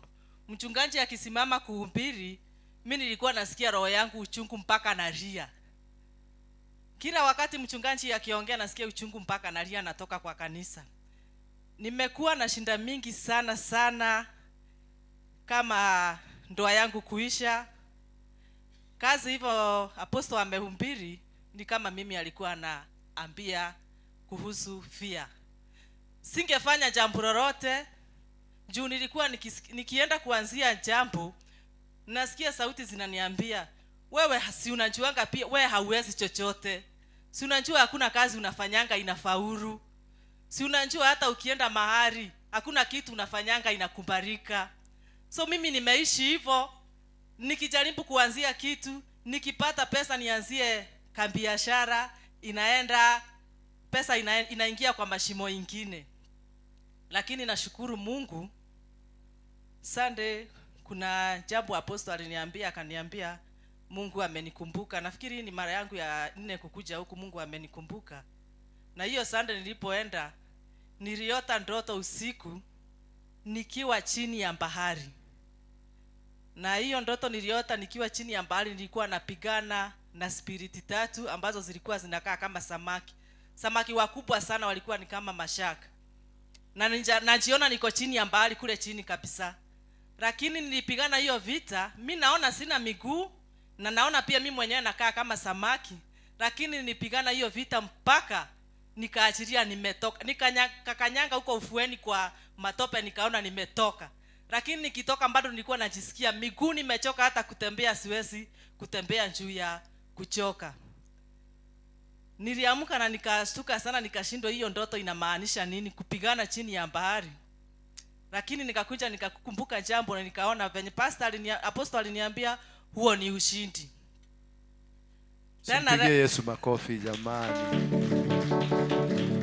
Kama una muujiza, wewe piga makofi yako itakuja. Ni wewe hauna. Mtu amebarikiwa. Acha nikuwa na kiwaru kila kitu. Mshindwa kuomba alafu unakataa kupiga makofi. Alafu hiyo siku hiyo Monday asubuhi tena kabla sijaamka nikaota pia niko kwa kisima nachotea watu maji, nikiwapelekea nachota maji nikipelekea watu tofauti, wanaoga, wengine wanafua nguo, wengine wanapika. Mimi navuta maji napelekea watu kwa kisima. Alafu pia leo nayo kuamkia asubuhi nimeota nimepewa wallet. Piga ni Yesu makofi. Sasa angalia. Ameota akipigana na mashaka, ameota akifanya nini? Akichota maji akiwapatia, sasa amepatiwa wallet. Sasa muangalieni vizuri, maana next time tutaenda kubariki gari yake pale chini. Wewe kama umekaukiwa tu hapo. Hata makofi umekaukiwa mpaka makofi hauna. That is a transition because God has remembered. Kuna kitu nilikuwa nataka kusema. Nilikuwa nikifikiria kwenda church. Hiyo wiki sitapata hata shilingi 10. Nikifikiria kutoa dhambihu. Hiyo mwezi sitapata hata shilingi 10. Nitapitia kukosa kabisa. Sasa Sunday asubuhi niliamka, nikawa kuna sauti inaniambia usiende church. Leo pumzika. Hata ukienda kwani apostle atajua hauko. Yaani sauti ilikuwa inaniongelesha, nimekaa kwa kiti. Mpaka msichana akaniuliza, kwani mama hauendi kanisa leo? Nikamwambia sijisikii. Lakini nimekaa hivyo nikasikia sauti nyingine imeniuliza, kwani unaenda kanisa juu ya apostle? So nikaamka na nikajitayarisha, lakini nilikuwa kungangana. Kwenda sikuwa hata na fare, nikasema nitafufuliza. Kwenda kwa duka kufuliza pesa, nilikaa kama 30 minutes imekataa kutoka. Ya kufuliza? Iliogopa, ilijua umebarikiwa. Ilikuwa inakataa kabisa kutoka. Mpaka huyo manda mwakaniambia, basi labda uende ujaribu mahali pengine ama urudi kwa nyumba juu imekataa. Nikasema hapana, nikasimama hapo nikajaribu, ikatoka. Kutoka kuja kuingia kwa gari Githurai, mimi nimekaa chini naona gari inaenda kuanguka. Gari ikipitia service lane naona ina miss kwa service, itaanguka kule chini kwa highway. Hata nilikuja kama nimefunga macho juu nilikuwa naona accident tu. Kufika hapa bus station, mimi sijui nini ilitendeka, badala ya kukuja hivi nilianza kuchagua mitumba ya urara wapo. So nikichagua mitumba nikasikia sauti kiniuliza, ulikuwa unakuja huku ama ulikuwa unaenda kanisa? Hata hiyo urara niliacha angusha chini, hata sikuangalia. Ilianguka chini mwenyewe akaniita, hata sikuangalia nyuma. Ndio nikakuja na nikapata ilikuwa ni worship. So nikitoka jioni ndio nilikuja nikajua kuna kitu shetani alikuwa anazuilia, alikuwa anajua itakuja kutendeka Sunday. Kwa hivyo alikuwa anazuilia isikuje kufanyika. Ndipo asubuhi nasikia sitaki kuja kanisa, naenda kutoa pesa inakataa, naingia kwa gari naona ninaenda kuanguka na gari. Nashukuru Mungu, hata sijui niseme nini. Sijawahi enda kwa kanisa. Nimeenda kanisa nyingi mpaka Mombasa nimeenda. Lakini sijawahi enda ikatendeka kwa haraka hivyo. Simeona hiyo. Woga tu. Another one. Somebody else, mpigeni makofi.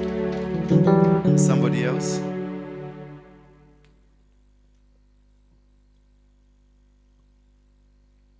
Praise God. Naitwa Juliet Waithera na niko na testimony. Ongeza volume. I have a testimony. Najua niko in my season of restoration, and nimekuwa nikiona the goodness of God mostly in the spiritual realms. Na Mungu pia akiponya maisha yangu, kuna vita mingi sana nimekuwa nikiona akinipigania, lakini zote mimi huziona in the spirit. And I am really trusting God now to see the physical manifestation. Kuna saa nilikuwa apostle niambia niko na near success syndrome. So nakwanga nimejaribu so many things, alafu ikikaribia kutimia kuna nyamaza tu. There's no apology, there's nothing. You're qualified, but hakuna kitu yutendeka. So unajaribu tena. Ikikaribia tena kusucceed, kuna nyamaza. And in some cases unapata umetumia so much money, or umejaribu applying for schools outside the country, in the country. Zingine hadi kwa ndoto unaona you have won the scholarship, but ikikuja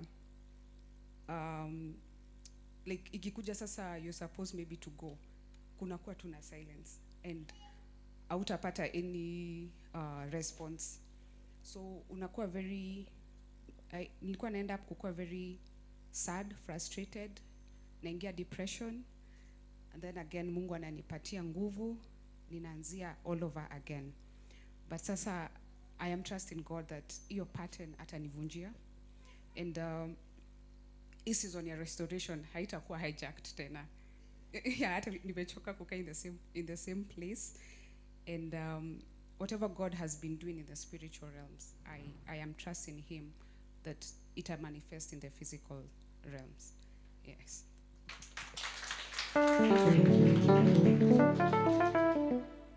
Praise God. Okay, kwa majina naitwa Victor. Pia mimi nimekuwa kwa hiyo season ya kupigana vita. Nilipokanyaga hapa sikujua ni nini, lakini sasa wakati nilikuja I knew I'm in my testing time. So I've been battling so much for quite a long time, but I also believe this is my restoration time, because there are some dreams nimeona ambazo zinaashiria ushindi, lakini bado kuna vita. Kama juzi kuna wakati something like a month ago nimeona, nilikuwa nakuja nikakuta mti iko na matunda na matunda imeiva. Nikasema so kumbe it's my time to eat of my fruit. Wakati niliangalia huo mti hivi na nikasonga mbele, ikawa ni kama kuna ndizi ambayo imeiva, sasa nataka kuikata. So wakati nilienda kutaka kukata, kuna mtu alinizuilia na akachomoa, lakini hakuenda nayo, alienda akaiangusha. So I've been battling, and I went in a territory whereby kuna vita. So bado hao watu wanapiga vita. So hata Sunday I believe apostle that word was mine, ile yenye ulisema there is someone who's been deep in witchcraft. Yes, na ukakataa kusimama. Unajua sijui that word iswali ilikuja ni someone has been, nilielewa ni kama mtu amekuwa mchawi, unaelewa? But wakati nilienda nikafikiria na nikajua hii ni mimi, kwa sababu personally sija participate kwa uchawi, but spiritually nimehusishwa, kwa sababu unajikuta unafagia, unajikuta unafanya tu vitu fani kwa ndoto. I knew life is spiritual and lazima ni mimi ndio nimehusishwa. So I believe that word it was mine. I knew. Not only believing, I knew it was you. So wakati nimekuja, hata nilikuwa nataka nikuone ili niambie the word, lakini naomba msamaha kwa sababu sikukuja, but nilielewa vizuri. Na usikuje. Naomba unisamehe. Nimekusamehe. You are forgiven.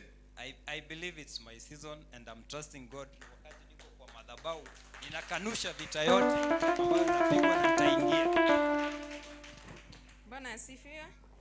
Naitwa Esther, nimeokoka, Yesu ni Bwana.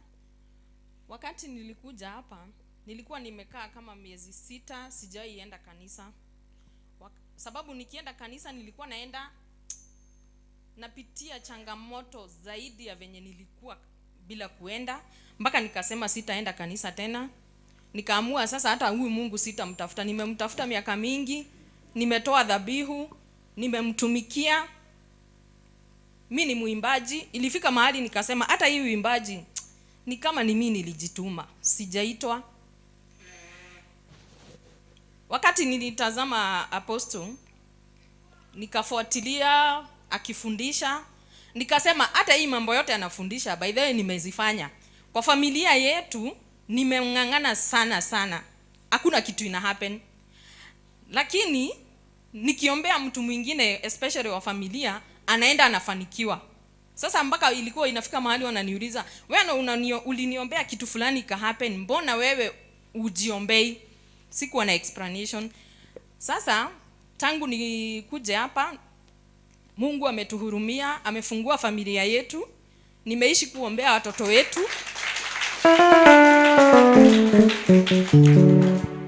Wawili niliwaleta hapa kanisani wakaombewa, wameachana na pombe.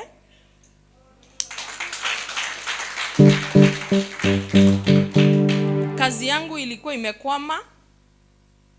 Sasa nimeona ikiamka. Kijana wangu alipata B plane form 4. Mtoto akaitwa shule na akaenda Nairobi University. After miezi 2-3 akakataa hiyo course. Akajaribu kubadilisha, ikazindikana. Ile course alikuwa anataka kufanya medicine, hajafika. Nikamwambia aingie parallel, Mungu ataprovide. Tukafanya hesabu, akaniambia hapana. Hii nitasoma mwaka mmoja ulemewe. Haitawezekana. Ana apply nursing, akiitwa siku ya kufika kuenda anakataa. Sasa mimi nikawa nina uchungu kwa moyo. Yaani hakuna kitu nafanikiwa, si kazi, si watoto, si nothing. So wakati nilikuja hapa niliambia Mungu, kama hutanikumbuka wakati huu, mimi nasahau. Nashukuru Mungu, nimeona mkono wake, nimebarikiwa. Uko hapa umeng'ang'ana, uko hapa umeomba Mungu, unaona ni kama maombi yako hayajibiwi. Ngojea Mungu, mtumainie Mungu. Apostle akikwambia ile kitu atakwambia, nilikuwa nasikia sauti inaniambia ati nimekataliwa na mchanga. Hiyo kitu sikuwa naelewa. Nimekataliwa na mchanga. Sasa nasema ama niende niokote tu mchanga anywhere, niombe. Nasikia hapana. Wakati nilikuja Apostle akaniambia, enda unilete mchanga ya kwenu. Na hivyo ndivyo tulikombolewa. Akikwambia kitu usishuku hata kama ni nini. Bwana abariki.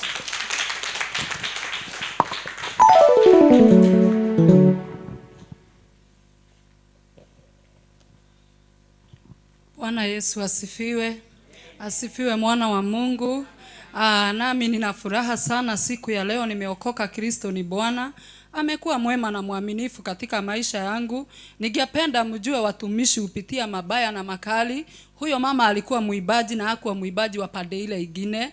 Ni muibaji anaoibia Mungu. Lakini changamoto zinapata wale wamechaguliwa na Mungu.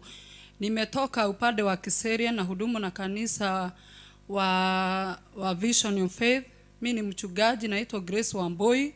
Nimeokoka, Kristo ni Bwana. Lakini nilikuwa na mambo ambayo ilikuwa inanisubua sana. Na wakati nilitazama nabii katika inaitwa page ya anaitwa YouTube. Simon K. Nikamtazama mara moja. Na hiyo story nikamaliza. Lakini kuna sauti ilikuwa inaniambia nenda ufunguliwe. Ningetaka mfahamu ya kwamba kila mtumishi ama mchungaji ana zile nguvu ambaye amepewa na Mungu ambapo huwa zinatumika. Ninaweza kuwa na kipawa cha kuponya lakini sina kipawa cha ukombozi. Nilipofika hapa nabii akaniombea. Na aliponifanyia deliverance nilisikia nimetembea kwingi. Kama kuna kutembea mimi nimetembea. Hata nilikuwa napita hapa naenda na huku mahali kunaitwa sijui Mweki, na nilikuwa napita tu mahali hapa, lakini Mungu akasema wewe pita lakini unapita baraka mahali hapa karibu. Nilipofika hapa aliponiombea nilisikia kitu ambacho sikuwahi sikia hapo mwanzo wakati nilikuwa naombewa na wale wengine. Na nikasikia nikimzigo kilinitoka kikaondoka. Kilikuwa kizito sana. Hata niliporudi Wednesday nikamwambia sasa niko huru, nasikia niko huru, nasikia hata mwili wangu ni mwepesi. kufika katika kanisani akaniambia Mungu atakubariki na watu na watajaa. Mimi sande nilishangaa kwa huu Mungu ambaye tunamtumikia, kwa sababu ilikuwa wiki moja na kanisani kulikuwa kumejaa. Na nilipokuwa nikikuja nikaambiwa ya kwamba mahali hapa kuna watu wamemzoea Mungu, kwa sababu unakuja siku moja ni kama kujaribu, unasema acha nijaribu, kama kuna Mungu huko wacha niende nijaribu. Ukae ukijua ukikuja ukijaribu hautampata Bwana. Anamjaribu siku ya kwanza anaradarada kwa manabii. Niliambiwa hiyo kitu, kama unataka kubarikiwa mkome kwa hiyo kitu. Mumepewa hata karibu nitorokee huku niye na ojorere guku. Mlipewa mtu mzuri sana mahali hapa, mumepewa mchungaji wa Bwana mzuri, mnyenyekevu. Mimi hata siku ya kwanza nilikuja nikaona mtu mnyenyekevu, akarudi akapewa pastor mwingine hapa mnyenyekevu kama yeye, mama mwingine hapa mwenye furaha na bidii. Hey, huku mumebarikiwa na negorera guku no ojorere guku ndere okaga guo gacoka ngahiuka ithe tiguo.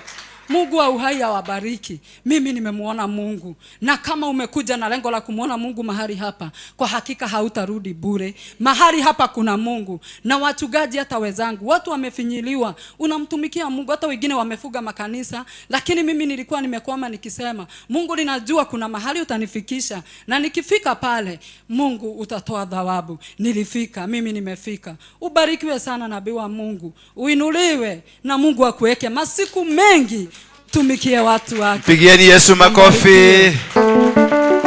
Mwingine? Somebody else? Kuna watu kama 5 hivi. Najua mko na ushuhuda. Simama useme. Simama useme. Najua mko hapa. Tueleka dore kile ugate.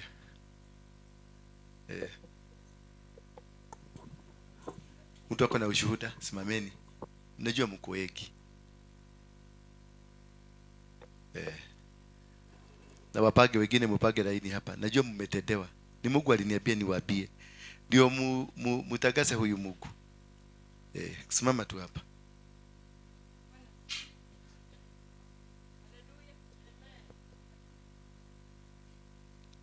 Simpatie hiyo mic nyingine.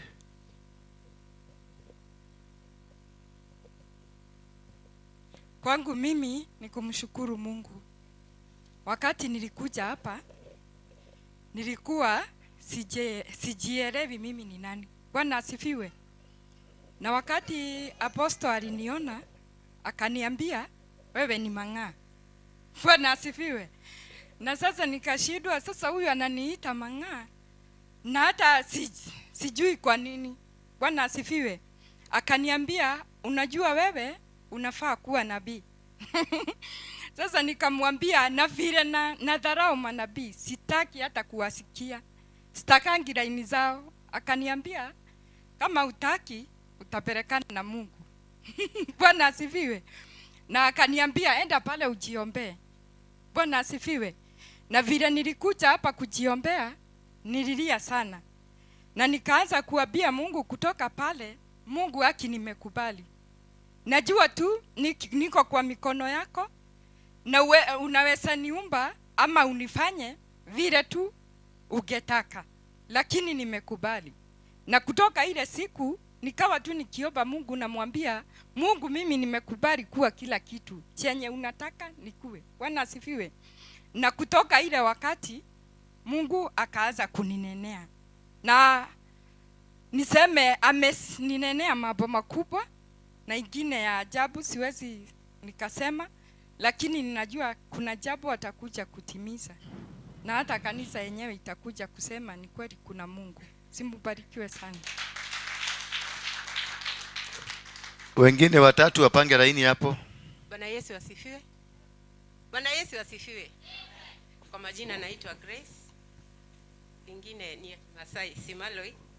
Meisi si Yesu. Meisi si Oloitoriani. Hivyo ni kusema Bwana asifiwe.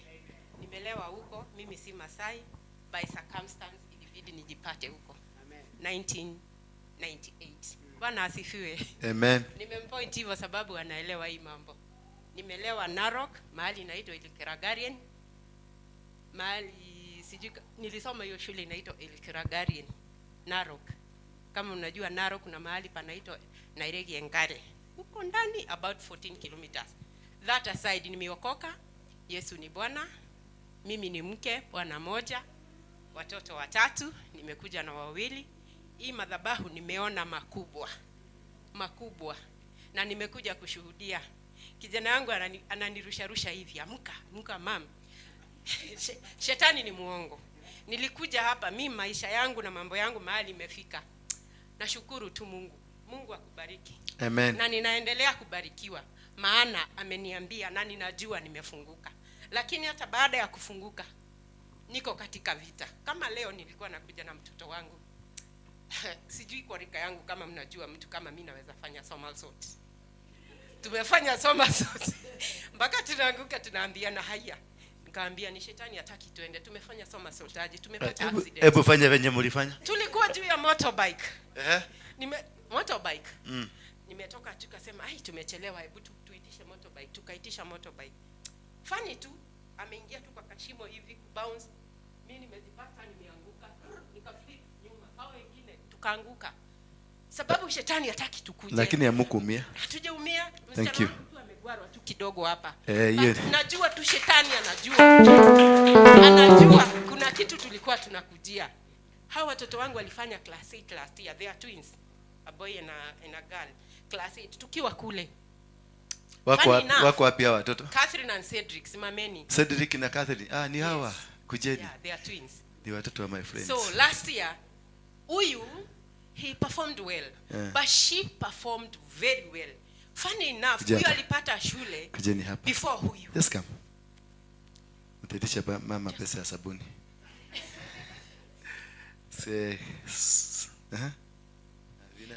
Huyu alipata shule before huyu. Na akaenda shule. Na ni ma twins. They are twins. Mimi nikalia tu, nilikuwa tu nikakuja kule nikalia hiyo siku Sunday. Huyu wako shule 1 week, huyu wako nyumbani.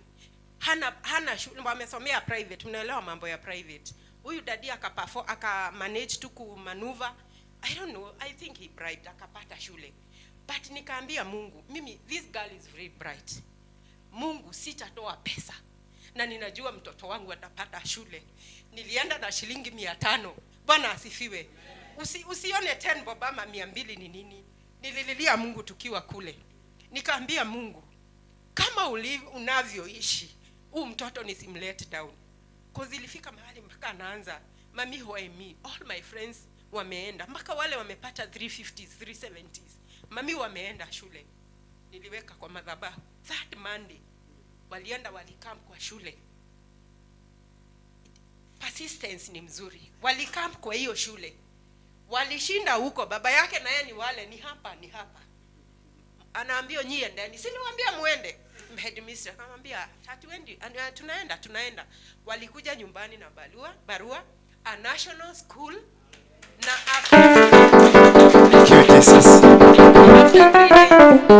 she's in Limuru Girls. Wow. Bila hata 20 shillings. Sikulipa hata 100. Nilikuja nikauliza baba yao, na umelipa pesa ngapi? Sijalipa. Mimi nimepewa barua kama nikurushie. Akasema na hata kama amenirushia, I know I have a slot. I thank God for that. Mimi nilikosa ya kusema, even today nimekosa ya kusema, hii madhabahu, huyu mtoto ni wa hii madhabahu. Hiyo shule nilipewa na hii madhabahu. Hata kuperform wataperform kwa hii madhabahu. Tumepitia mambo mingi, hata kwa saa hii tunapitia mengi. Shetani anatufuata tu. Hata venye mimi nimefanya soma wanacheka mpaka hata huyo ananirusha tu mami siuende useme kile tumefanywa na Mungu. And I know next kile tunaenda kupata. Mungu najua atatutendea. Shika kile mnaenda kupata. In Jesus name. Pokea ushindi. Pokea baraka. Pokea kufunguliwa. In Jesus name. Yes. May God of heaven bless you in whatever you endeavor to do. Katika shule zenu, maisha yenu yote kutoka sasa kwenda mbele. Chochote kilichoingilia maisha yenu na kiondoke in the mighty name of Jesus Christ. You'll be blessed. In school, you remain forever blessed. God will cover you in Jesus name. Somebody else. quickly kuja hapa katikati. Yeah. Bwana asifiwe. Kwa majina yangu ni Martin Mwangi, lakini naitwa Martin Mwaniki Mwangi.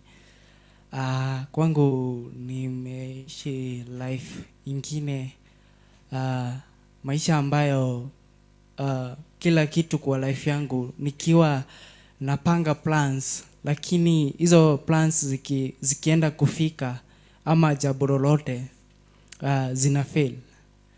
I remember telling Apostle mambo yenye nimepitia, naota maybe nikiuma na nyoka, na yet nikiamka asubuhi napata ukweli nahisi uchungu. Mahali uliumwa. Ukiuma kidole unasikia ukiamka asubuhi unakuta hiyo kidole inauma. Inauma. Kuna siku niliumwa na paka. Sijui ilitoka wapi, paka ikaniuma. Kwa ndoto? Sasa reality. Reality? Yeah. Hiyo paka kuniuma, haikukaa siku mbili kama haijapotea ama haijakufa. Ilikuuma na ikakufa? So kuanzia hiyo time nilikuwa na pesa mingi sana kwa account yangu. Unfortunately nikakidnapiwa, pesa zikaenda. Kutoka hiyo siku huwa na receive pesa lakini sijui zinaenda wapi. After kuumwa na paka? Yeah. Ukakidnapiwa? Yeah. Sasa kutoka siku hiyo pesa ikikuja kwa account? Inaenda. Inaenda. Na maybe hata tuseme nikiweka saa hizi niseme nita save like 20,000. Niseme nianzie business. The moment nimesema nianzie business, nimeweka hiyo mentality hiyo. Maybe kunatokea ugonjwa nyumbani, natuma pesa zimeenda. Zote zinaenda 20. Zinaenda. Si umeona? Lakini sasa Mwaniki. Yeah. Uka yako ni mganga. Na ndio wewe umeitwa.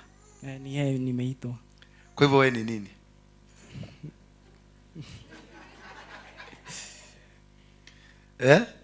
Wewe ni nini? Mganga. Na unajikutanga ukifanya vitu za kiuganga? Sometimes mi ukiweza nikosea. Sitakukosea, mimi sina ubaya.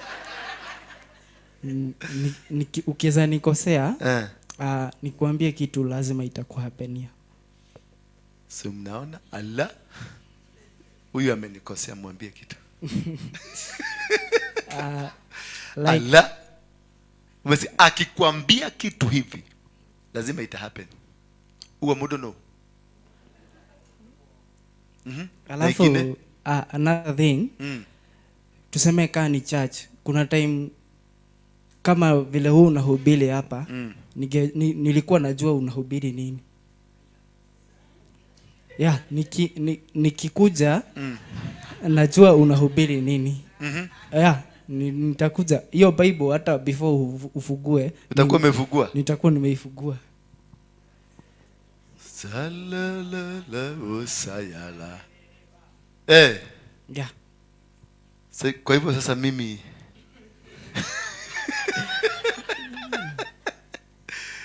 sasa umeusikia? Ako hapa lakini ni modomogo. Yule aliye kuuma mkono si paka, ni guka. Kwa sababu anakuuliza uralega wera wakwa niki. Hiyo nyoka ilikuwa inakuja ni guka. Anakuuliza mbona unakataa kazi yako. For example, na hiyo kitu nataka sana tuangalie because I want to teach you at some point. Kuna huyu msee niliwaletea anaitwa Johana. Si mnamkumbuka? Ule wa Saimokei. Ule tunaendaga na yeye. Huyo msee ni mganga. Umenielewa? So wakati nimemwambia akuje, wakati amekuja hapa nimemwambia ombea watu kwa jina la Yesu Kristo, hawezi kubali. Because what is in him ni roho ya uganga. Lakini sasa wewe kwa sababu uko na tamaa ya kila kitu, ukiona mtu kwa sababu amewekwa kwa TV utakibia kwenda ati akuombee. Lakini ile spirit itakuweka ndani yako.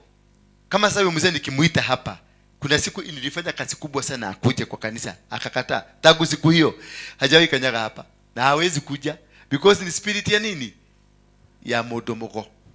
Huyu kijana has been operating as amodomogo in whatever he's doing. He can never succeed as long as anaingia kwa kanisa kama hii.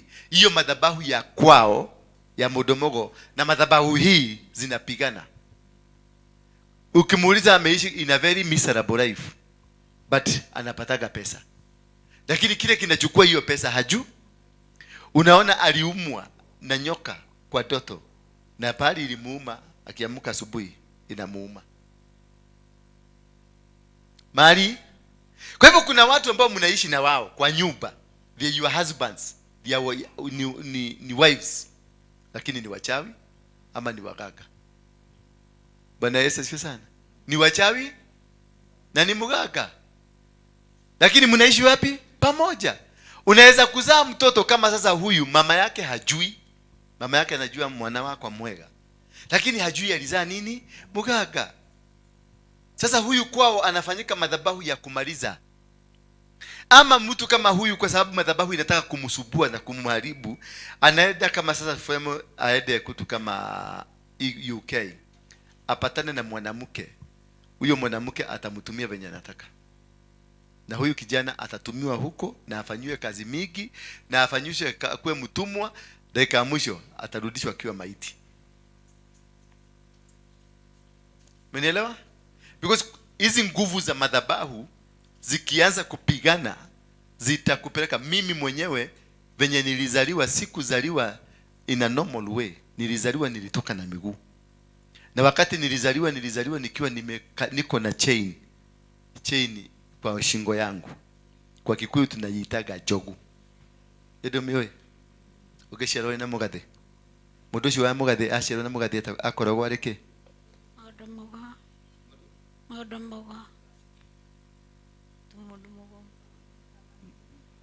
Timodomogo. Ule washiaragwo na mbogo niwe warike modomogo. Lakini wakati nakwambia story zangu, mwana mnamfuatilia sana, nikiwa kijana ya miaka 7 na 8 na 9 na 10 hapo, nilikuwa naita umbwa zote za kijiji yetu, umbwa karibu 100 zinanifuata. Na buzi nilikuwa nazitagulia, na haziwezi kuingia kwa shamba ya mtu. Mimi natagulia naenda mbele, zinanifuata tu, zinakwenda zikinifuata. Bwana Yesu asifiwe sana. Kwa hivyo hiyo ni nini? Ni mudhamaki. Lakini huyu kwa kuzaliwa kwake, alizaliwa kwa mikono yake, alikuwa na bogo vitu tutatu kwa mkono tuweusi. Wale mkunga ambaye alimzalisha hakuona ajue huyu ni nani, ndio wabadilishe. Mimi wakati nilizaliwa Kaplong Hospital iko Bomet. Yule ambaye mkunga alikuwa ni father, ni daktari lakini alikuwa father. Ndiye akaambia mama yangu meaning ya hii kitu, na akaambia sasa hivi lazima tumunene ndio tubadilishe maisha yake. Umeniona? Kwa hivyo unaweza kubadilishwa katika ukunga. Ninaona wakunga ni watu wa muhimu sana katika maisha yako. Mkunga mchawi atakufanya mchawi. Mkunga mchawi siana sianyushuragira hau isiarero ine kakishikwa hivi azalishwe, ile maneno itatoka kwa huyo mama mkunga ndio itakufanya uishi maisha utaishi. Mimi huyo daktari ni Mjaluo, lakini alibadilisha maisha yangu na akanipatia jina yake ambayo alikuwa anaita. Akamwambia huyu mtoto ni nabii na ni mfalme, akanipatia jina Hezekia. Kwa wale wajui na inaitagwa jina inaitwa Hezekia. Hezekia ule wa Bible. Bwana Yesu asifiwe sana. So huyu nabii, huyu father alitwin, otherwise ningekuwa. Ndio naona kwa sababu nilikuwa katika ulimwengu wa kiroho, walinileta dunia hii nikuwe mtu wa tradition. Ndio nilijipata kwa Mungiki. Ndio nilijipata nikifanya hizo vitu, na ndio nilipata Kenya mzima nimeicommand. Because still the spirit ilitaka kuniweza. Lakini yale maneno yalineno wakati nilizaliwa, hayo maneno yaka overpower the spirit. So ile maneno unanenewa got power. Huyu mama nilimwambia kitu kidogo, Mungu amekukumbuka, sikumwombea. Na nyinyi mnang'ang'ananga tu mkuje niwekelee mkono, hata nikiwaombea hapa nimeombea, bado nataka mkono ama mguu. Bwana Yesu asifiwe sana. What comes from my mouth has got power. Whatever I say, it will come to pass. Nikikwambia hii kitu itafanyika, itafanyika. Bwana Yesu asifiwe sana. Because that one nilizaliwa hivyo. Nilizaliwa nikiwa na authority. Na wakati nilizaliwa nilikutana na mkunga mzuri, akaniferegenya, akanitengeneza, akanielekeza kwenye maelekezo mazuri. Sasa huyu hakukutana. Ila ndio namkuta ako kanisani lakini inamvuta back. Ako kanisani lakini ana operate na spirit hiyo ya ugaga. Ananiona. Huyu ni muragoli. Ananiona mpaka kwa matubo. Sasa huyu leo, kutoka leo nitamnenea na nitambadilisha na atakuwa nabii. You require that one person. You require that one person with good intention to change your life. And you require that bad person, one person. You don't need two. With one word, abadilishe uende the other side. So by the time you come to discover yourself, you are lost. Wherever I went, mimi nilikuwa chokora, nimekuwa chokora. Nimekula kwa matangi. Nimefugwa na mama mzee kuliko mama yangu. Bwana Yesu asifiwe sana. Nimeenda jela mara 52. Hizo maeneo zote nimepigwa risasi 12. Mimi nilipoteza pesa zangu over 300 million. One in a twinkle, twinkle of an eye. I lost 300 million. 300. Na sikukonda. Niliendelea kuishi. Nikajenga nyumba mzuri sana.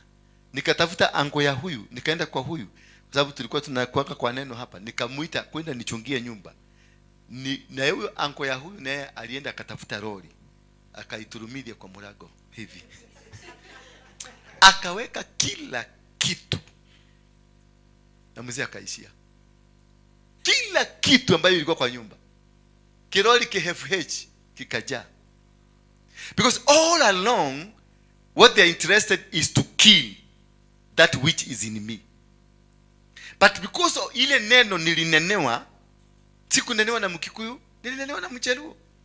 Alikuwa father, lakini alikuwa mtu wa Mungu. Akanena na akaambia mamangu, huyu kijana umutunze na umulinde vizuri, maana this is a king and a prophet. Wakati roho ya Mungiki ilikuja, ilininyakua nikiwa na 17 years. Lakini maneno ambayo nilinenewa ilizidi kunifuata. Meanwhile niliendelea na vituko zangu za umugeke na tradition na matubako na kila kitu. Lakini there was an angering word that was covering me. So at the time nilienda kujirealize, ile maneno ikaanza kufanya kazi. Na watu wote walijaribu kunifuga kama huyo mama alikuwa ananifuga. Roho ile ikakuja ikakataa. Wakati walitaka kuninyonga, nikahukumiwa kunyonga, mashini ikanenewa na ile neno ya ule daktari. Ikanena ikasema huyu si wa kunyogwa. Bwana Yesu asifiwe sana. Wakati nilipigwa marisasi, niliwachwa kama hapa road hiyo barabara ya Enterprise Road, pale panaitwa road wale wanajua industry area. Hapo ndio nilipigwa marisasi, wakaacha kama nimekufa. Mpaka flying squad ule mdawara anakujaga hapa. Flying squad wakapita, askari wale wa boot ni hawa uniform, wakuja na driver wachukue maiti. Hawa wakaenda, Mungu akawahakikisha amewaondoa. Walipoodoa mimi nililala na hakika mimi nilikuwa nimekufa. Sincerely hiyo mimi najua. Kwa sababu sikujisikia. Na hao kwa sababu mimi nilijua hiyo nilikuwa nimeenda. Sasa mabuti askari walipokuja kuchukua maiti warushe kwa Land Rover, nilinyagunya hivi nikanyagunya hivi. Mabuti askari waliniwacha chini wakatoroka. Na mimi nikapata nguvu nikatoroka. Kila mtu alienda na direction yake. Wakisema maiti imefufuka. Ilikuanga kwa news. Wakasema mimi ni ghost. Na hapo ndio nasema mdhaura walikuwa nasema walikinipiga risasi nyingine pale gara, aliachilia kama amenipiga mimi, lakini aliona ni ngamia inapita. Simulisikia akisema hapa. Si mimi, kuna neno lilinenwa na yule daktari. Na hilo neno ndilo limenisustain wherever I'm going. So that one name, hiyo neno ambao utanenewa, ama umenenewa, ama ulinenewa, ita determine how far you go. Bwana Yesu asifiwe sana. Niguo ushamanagia na mutino, kana ukaga gucemania na ki tondu hari kiugo kiaririo na niho ario kiugo kimwe. So kama ulinenewa mabaya, unahitaji nabii, unahitaji mtumishi wa Mungu akunenee mazuri. Sio maombi mingi. Si kuwekelewa mguu ama kuwekelewa kichwa, hapana. Unahitaji tu kutoka kwangu. Mungu akubariki mahali popote utaenda, milango yako ifunguke. That's enough. That is enough. Wachana story mrefu. Ati baba, reka baba. Hapana. Ni neno tu ni kunenee. Mahali utaenda. Na ukiona mtoto wako kama sasa, for example, mtoto wako ametoka hapa, ameenda Ulaya, na ameenda amepotea. It is not that boy ama that girl mwenye yako na shida, ni wewe kuja ni kunene. The Bible says in the book of Deuteronomy 28 verse 4, I will bless the fruit of who? I will bless the fruit of who? Ya womb. Nitabariki uzao wa tumbo yako. Kwa hivyo baraka inatoka na mtoto ama inatoka na wewe mwenye utumbo? Ni mzazi. Kwa hivyo kama ukiona mtoto wako ameenda kwa ulevi, kwa bangi, kwa chang'aa, ni kwa sababu ya nini? Tumbo yako ndio ilitoa kitu ambacho ni chukizo. Kwa hivyo you need to come to me, niguze hiyo tumbo tu, niambie, but nibadilishe chochote kibaya kilitoka kwako kikuwe kizuri. Only that. Na mtoto utakuta amewacha kukunywa pombe. Ni wanani alikuwa anakunywa pombe? Hapa tumesikia amewacha. Kuna mtu alitoa ushuhuda, yule kijana mrasta ule mrefu. Huyo mwingine. Na nilimwombea. Wakati ulikuja hapa mara ya kwanza, mlikuwa na yeye? Siku ati tulikuwa hapa, nilikwambia nini? Niliguza wapi? Tubo. Nikamwambia the head eno yako demehutie. Todo neno niyo ina milimo. Niyo ina thina. Nikamshika hapa nikamwambia watoto akaniambia watoto hawezi kukuja, nikamwambia watakuja. Kwa sababu nilizungumzia the source ya shida ya watoto yako. Because the source ya shida ya watoto yako mami, tiyo chipobe ti johi, utire mwana washi aletwa nyuaga johi. Ni deno yaku njuru. Niyo yaciarire kindu githatu. Unaelewa? Tumbo yako ina dictate what you become. Ciana ciaku wakorwo ni maramari tari utahuo ndahianaga. Had it not, kama singesugumusiwa ile maneno, baraka haike kuja kwangu, ningekufa. Nure imagine gukorwo igetwo ni mutumia mukuru gukira mami wanyu. Ati mami no amwitire mami. Na ndamwitaga darling. Ndamonyitaga uguo. Toka hago ni gakoni. Ya ndio mona gatariithe, mona gatamutada. Ndaikaraga nake uguo, uhutie mutumia wakwa. Andu moka kuhura bica kunjirorera.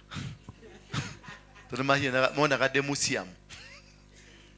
Lakini the word that was spoken to me prevailed over the intentions of the devil in my life. So this man amekuwa all along ni muganga. Nikuonyeshe muganga mwingine? Nionyeshe muganga mwingine? Amka wa elimu, kuja hapa. Dada uko kulitira ago anyo beno. Kuja. Wewe macho ine ule.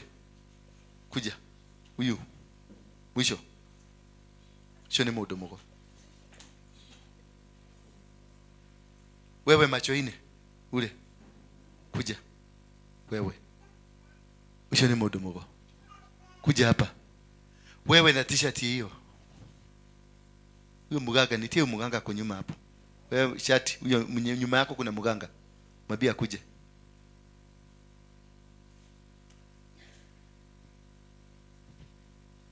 Kuja. Kama wewe kuja. Najua ni pastor lakini kuja. Ni for example tunatoa. Na usijali, hata ukikasirika kwani utanipeleka wapi? Wewe kuja.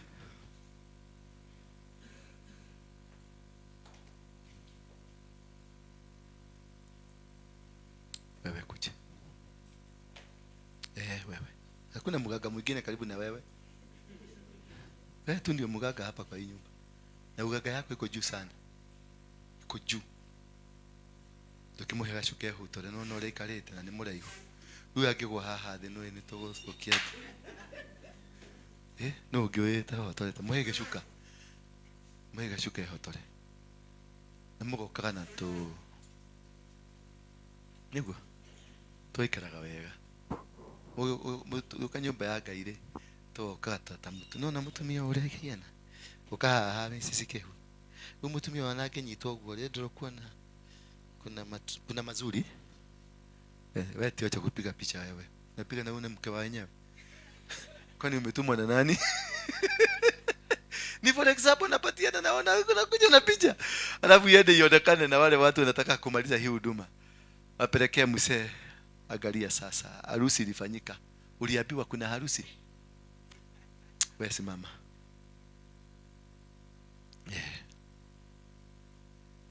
Sasa hii ni spirit ya nini? Ya ugaga. Spirit ya hawa wote hawa, they can perform miracles. Paka msuri hapa, kuja hapa, they can perform miracles. Akitune tu kidogo arudi side ile nyingine, miracles zinafanyika. Akikuangalia tu na macho hivi, huyu akikukasirikia huyu, unaona huyu mdomo yake iko na power ya kucheka na iko na power ya kubomoa huyu. So ana need guidance, and I need that blessing word to bless whatever she is saying. Wewe nilikuita ukakataa kukuja, nilisema wewe ni mganga kuja hapa, no takowe ama alivaa nguo nyingine. Sasa na shida kutoka mbele. Sasa ulikuwa umevaa kwa nini ukikuja nayo?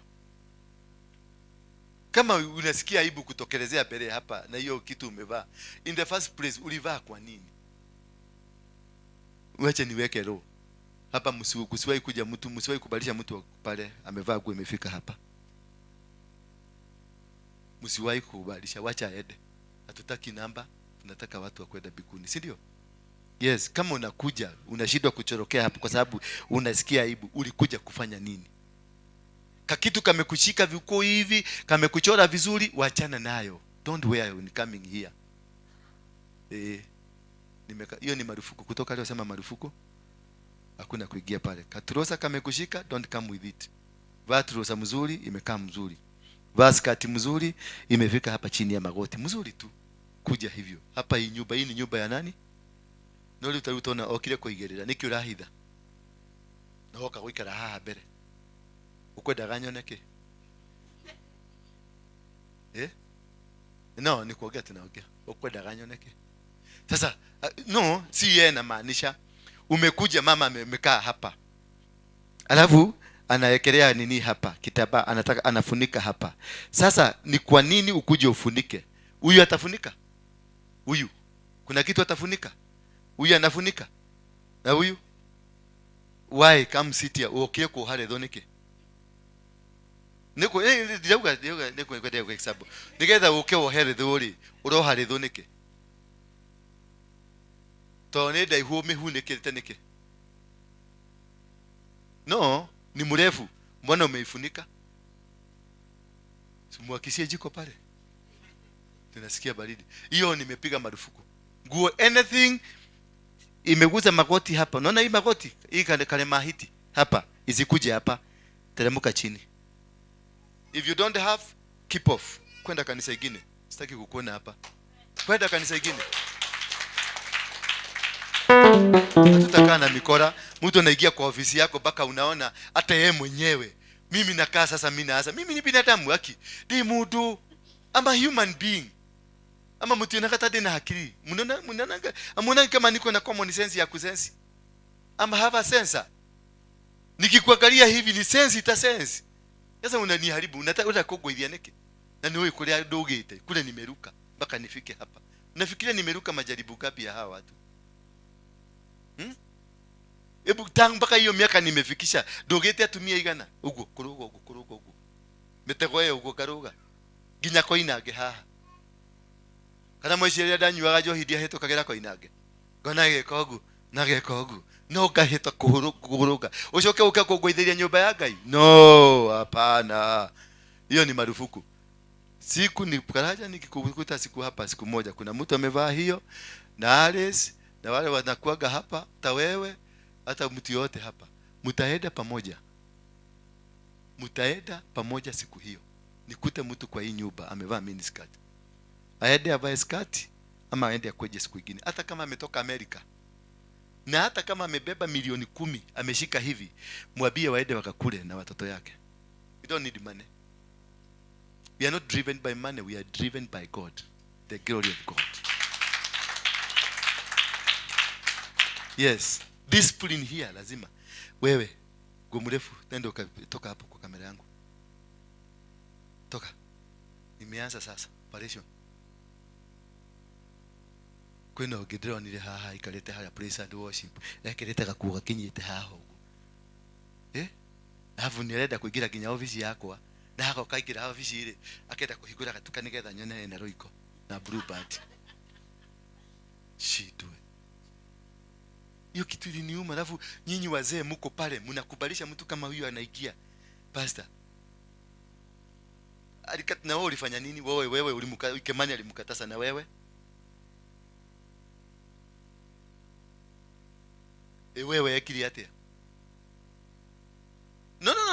What did you do as a pastor of the house?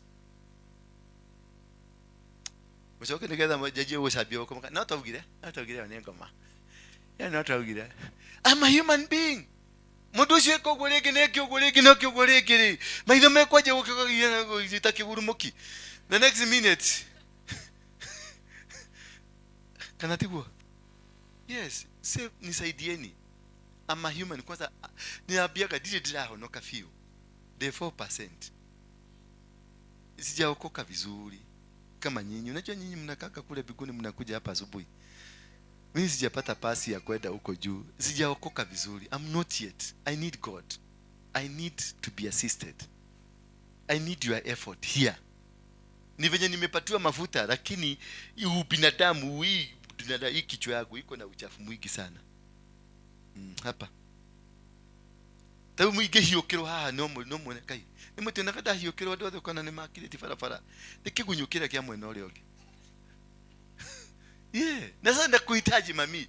Nakuhitaji ukiona nimehiokero na kuja unanishika tu mkono na niambia mchungaji, can I talk to you? Unanipeleka kwa kakono na nifurahisha na tulisa. Ndio hiyo kigunyo isipate nafasi mahali pa kuishi. Because ikiendelea kukua itakuwa kubwa na kuna siku mtashindwa kuicontain. Takanyaga kiti hii na nikanyage hiki na kanyaga huyu mama hapa na huyu nasema ama nawaambia mkikuruma na kukanyaga hapa na kanyaga hapa kama pasta mwingine niliona na hubiri nikiwa juu ya watu. Bwana anasema because of that ego. Ago. Wagaga. Hai, wagaga. Semeni wagaga kutoka ugaga leo. Sema inua mikono yenu. Semeni kutoka leo. Kutoka leo. Uganga. Roho ya uganga. Iliyotokana na shosho, iliyotokana na guka, iliyotokana na maeneo nilitoka. Imeondoka. I command you out. I command you out. I command you out. I command you out. In the mighty name of Jesus Christ. Come out now. Come out now. Ondoka. The mighty name of Jesus Christ. In the mighty name of Jesus Christ. 1, 2, 3. Ndio hiyo imeanza kuondoka. Ndio inaondoka sasa. Ndio hiyo. Na kwenu. Rudi kwenu. Rudi kwenu. Rudi kwenu.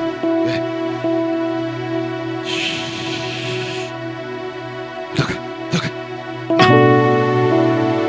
Uko ushirugo. Wale gewira wako gewira. Osho.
Out.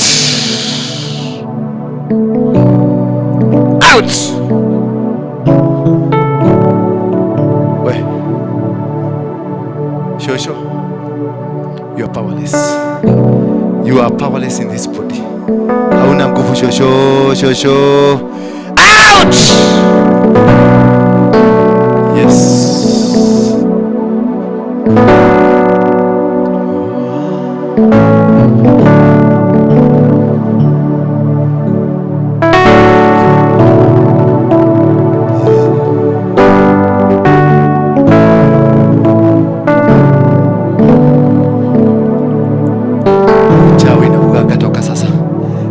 In the name of Jesus Christ. Out!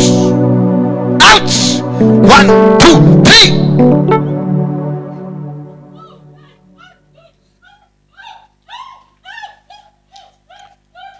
One, two, three. Out! Out! Out! Out! The mighty name of Jesus Christ.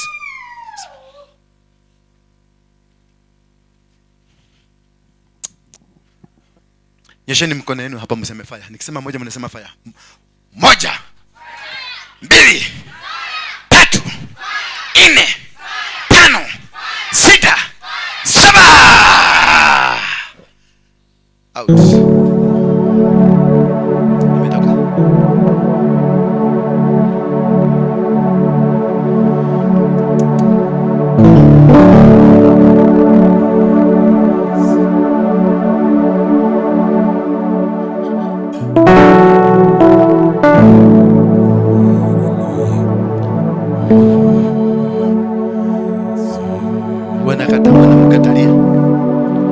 Wanamkatalia, lakini moto umewaka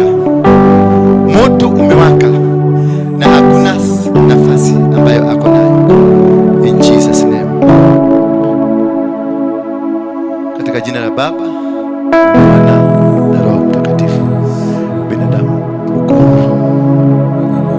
ndoka. Roho ya umaskini, walikuletea roho ya umaskini, walikuletea roho ya umaskini kupitia kwa uganga na uchawi. Na wewe spirit ya Mungiki, I command you out. Wewe Mungiki, wacha naye, mwache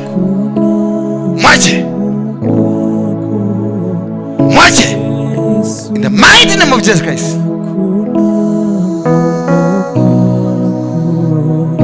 Thank you.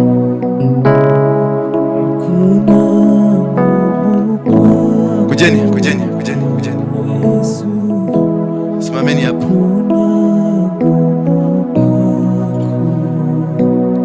Pigeni magoti hapo. Niwabariki. Niwatume kazi ya Mungu. Mfanye kazi ambayo Mungu atawabariki. Na kule Mungu atawawezesha mkafike. Mkaweze kuinuliwa. Mwache tu, mpatie guard. Mchunge tu, mpatie guard, usimguze, usimshike tu. Just guard her.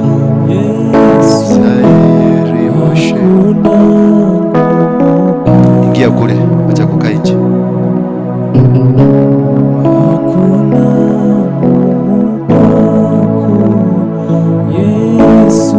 Wewe kuja hapa.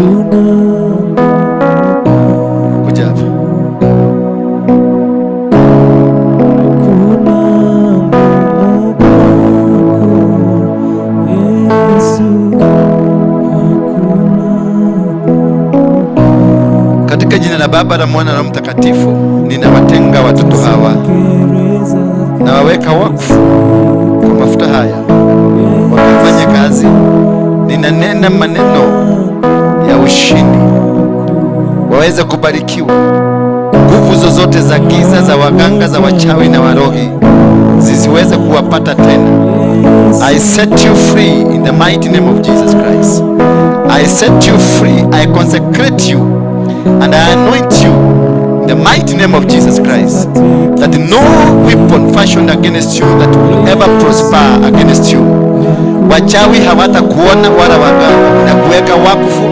I cover you with the blood of Jesus Christ, that they will never be able now to identify or notify you.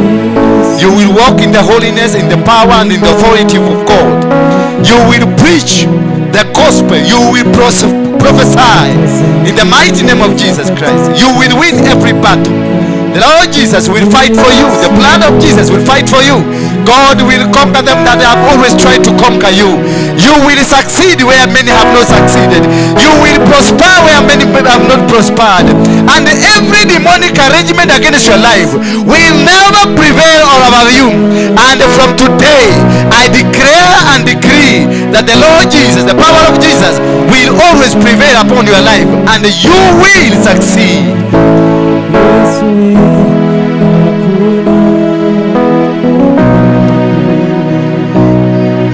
Katika jina la Baba, la Mwana na la Mtakatifu, ninaujaza, I consecrate you and I set you apart for the purposes of the work of God. Maroho yote ya wachawi, maroho ya majini, maroho ya waganga, ninaitangazia vita katika maisha yenu na vizazi vyenu vyote. Watoto wenu wasiwahi kufuatwa na maroho haya. Ninakata kitovu kilichowashikanisha na maroho za wababa, za kuka na shosho na mababu na maeneo mliotoka, that it will not touch you. In the count of 1 to 7, the Holy Spirit will fill you. Nikisema nyosheni mikono yenu hapa. Nikisema 1, mnasema damu ya Yesu. 1, 2, 3, 4, 5, 6, 7. Hiyo damu ya Yesu inamiminika, inamiminika, inamiminika, inamiminika kwenu. Damu ya Yesu, damu ya Yesu inamiminika, inamiminika, inamiminika. The mighty name of Jesus Christ. Damu ya Yesu utawale, utawale katika maisha yako. Damu ya Yesu ikatawale katika maisha yako, ukafunguliwe. Wanaweza kuondoka sasa, mawache tu wakae hapo. Umesumbuliwa na nguvu za kiuganga na wachawi, uko hapa lakini umesumbuliwa kabisa. Just come forward here. Mtoto wako amenyakuliwa na wachawi na waganga. Wewe mwenyewe umenyakuliwa, kazi zako zimeibiwa na wachawi. So the spirit ambayo ilikuwa imewashika ndio hii sasa imeshindwa. I can be able to set you free now. Keti pale saidi ile. Wacha wajiamushe tu, tigana na waneme yako yokelia. Kila mtu ashinde vita zake. Wapelekeni huko. Kama unajua uko na tatizo ambalo limeshikanishwa na waganga na wachawi. You've lived a life that is conspired. A life that is full of witchcraft. You've always tried to do anything, nothing is working because of the spirit of witchcraft. Mtoto wako ama watoto wako wameishi katika misingi hiyo. Mume wako alikuendea ama mke wako alikuendea na akafunga maisha yako kupitia kwa roho ya wachawi na roho ya waganga. Yes. Pangeni laini hapa. Come closer. Hapo hivyo. Wacha tu, wacha tu. Wacha naye, usimguze, mtaenda naye. Wacha na wao. Uko mahali hapa. You have a problem. What's the problem you have? Mimi tangu nifanye harusi, I was successful. But since I did my wedding, since that day, kila kitu najaribu inaenda chini. Pesa napatanga, lakini najua zinaendanga wapi. Since you did the wedding. Yes. Can I ask you a question? Can I ask you a question? Yeah. There is this woman that also wanted to be married by you. Alienda wapi? She was not very happy with your wedding. Kwa sababu na shida gani kitu gani iliendelea kwa sababu? Jibu zile swali. Alienda wapi? Sikumuoa. Ulimkataa kwa nini? Na mlikuwa mmependana na mmeenda bali kidogo pamoja. Ni ile tu hali ya kupendana lakini I was not serious. Na yeye alikwambiaje? Tutaona. hakuniambia kitu. Okay, ni ile hali ya vijana. Alifurahi. Sasa siwezi nikajua kama alifurahi. Nilimrudishia picha yake. Ni ile hali tu ya vijana. Nikamrudishia picha yake.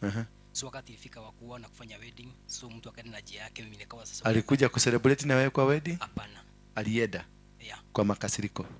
Na kuna wakati nikiota sometimes, hiyo kitu imenisumbua sana. Kuna wakati tuliachana miaka mingi, sikuwa nimeuana ile hali ya vijana, lakini kuna wakati naoanga na naotanga na muona kwa ndoto. Bado ndio bibi yako. Huyo mwingine ni badia. Katika ulimwengu wa kishetani, yeye bado ako kwako. Hata ukilala kwa ndoto unalala na yeye. Kwa sababu na mbegu zako ukitoa zinanyakuliwa kwa hewa. So please, what do I do? Because I have fallen. That's why you are here. You've never miaka yote kule umeenda kuombea hujaambiwa hivyo. Sijaambiwa. Bas, si nimekuambia. Yes, mami, why are you here? Mimi tangu niolewe maisha yangu ilibadilika. Mimi Mkikuyu, nimeolewa na Mkamba. Kaenda huko wakanikataa. Na wakanifanyia kila aina ya uovu. Mpaka nilikuwa mwalimu nikaacha kusomesha nikakaa kwa nyumba. Na kama hujui kushika, ikuwe strong. Usishike. Wende uchukue handle kama hujui. Because whatever you are producing ni kitu ina shake. Na nyinyi mnaenda kuiweka. Nilikuwa mwalimu nikaacha kusomesha nikakaa kwa nyumba. So nikaanza kupata watoto. Ikawa watoto ni vita saa yote, wagonjwa nini. Saa hii niko na watoto wawili wako na depression. Mmoja amemaliza tu degree yake ya medicine na akakataa kufanya internship, akasema anasumbuliwa huko na hospitali kwa nyumba. Kijana alianza kuwa na depression akiwa na 11 years mpaka akaacha shule at form 2. Sawa. Na wewe? Niko hapa kwa sababu nimezaliwa pahali kuna witchcraft na hiyo ndio sababu niko hapa. Na wewe? Mimi nimeishi wakati nilifanya harusi, niliota kama viatu zile nimevaa zikiwa kwa giza, nikipita kwa njia nikaziona. Kutoka wakati huo nimeishi maisha ya kusumbuka, hata si kazi. Hebu sikiliza hapa. Wakati ngoja kusimama hapa. Ni wakati simama hapa. Wakati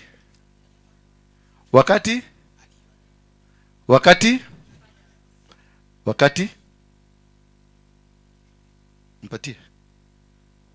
Acha kumpatia microphone. Mshikie. Ni wakati gani? Tupatie story yako. Mimi nimekuja hapa sababu nilikuja hapa last week. Nilikuwa nasumbuliwa na hizo mashetani za kwetu na ukaniambia pale zinatoka. Lakini kutoka hiyo wakati nikapata amani, lakini sasa shetani amegeuza tactics, sasa ni ndoto. Juzi nimeota nikiua mtoto wangu. Jana nimeota nikikojolea manguo. Na bwanangu. Unajua kukojolea ni nini? Kuna mashosho huko. Unajua shosho? Wangapi wako na ule shosho alikuwa anakojoa kwa jiko? Anafanya hivi, anakojolea jiko asubuhi. Wangapi walipata shosho kama huyo? Kwao. Huyo anakuanga mchawi. Kukojoa ni uchawi.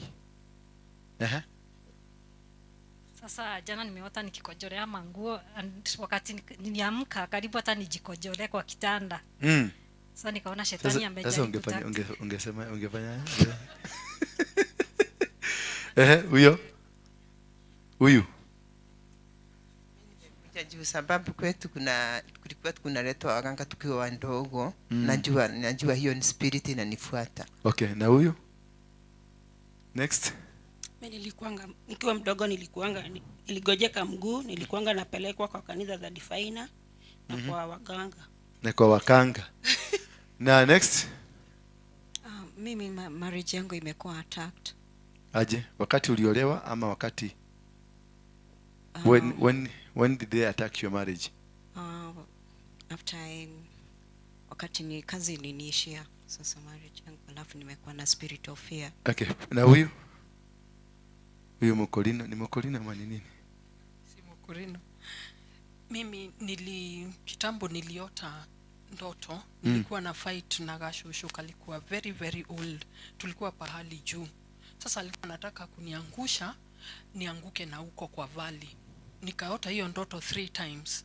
The third time ndio nilimweza, but from that time hakuna kitu yangu usimama, nikaanza kufutafutwa Na huyu? jobs na hakuna kitu.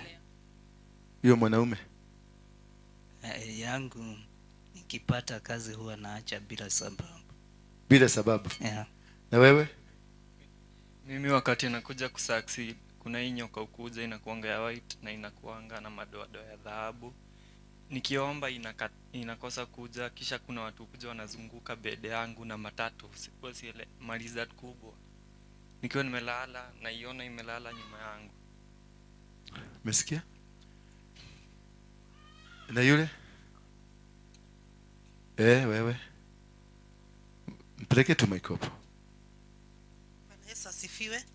Mimi maisha yangu kuanzia 2020 ndio sijui kuliendelea aje. Kazi zilikuwa mzuri lakini pesa zilienda na zikapotea. Zikaenda kwao. Si umesikia? It is all about the spirit of witchcraft. Na wale ambao walikuwa wamekamata anga of witchcraft ndio hao tumekomboa kwanza. Bwana Yesu asifiwe sana. So hata nyinyi saizi you'll be set free. Karibieni hapa kidogo. Karibieni. Wekelea mkono wako kwa bega ya huyo mwingine. Mshikane pamoja. Make sure you have somebody you are touching. Wewe mshike mwenzako kwanza. Yes. Thank you Jesus. Semeni Bwana Yesu, mwana wa Mungu aliye hai. Nimesimama kwenye madhabahu matakatifu kutangaza nguvu zote za giza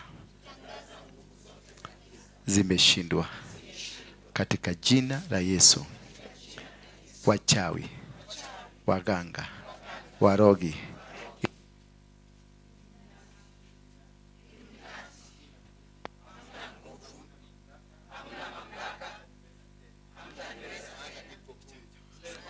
maana kutoka leo niko huru katika jina la Yesu Kristo. Inua mkono wako juu, kuna nguvu zitashuka kumaanisha umewachwa huru. Nitahesabu 1. Nikisema 1, mnasema moto wa Yesu. 1, 2, 3, 4, 5, 6, 7. Na imeshuka sasa. Moto wa Yesu umeshuka. Moto umeshuka. Unafunguliwa. You are set free. You are set free. In the mighty name of Jesus Christ. You are set free. You are set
chini ya mwamba Yesu nifiche, niko chini ya niko chini ya mwamba juu yangu. Yesu nifiche, niko chini ya mwamba. Ambia adui zangu, niko chini ya mwamba. Yesu nifiche, niko chini ya mwamba. Niko chini ya mwamba, mwamba juu yangu. Yesu nifiche, niko chini ya mwamba. Ambia adui zangu, niko chini ya mwamba. Yesu nifiche, niko chini ya mwamba. Niko chini ya mwamba, mwamba juu yangu. Yesu nifiche, Inua mikono yako nikubariki. Sema Bwana Yesu,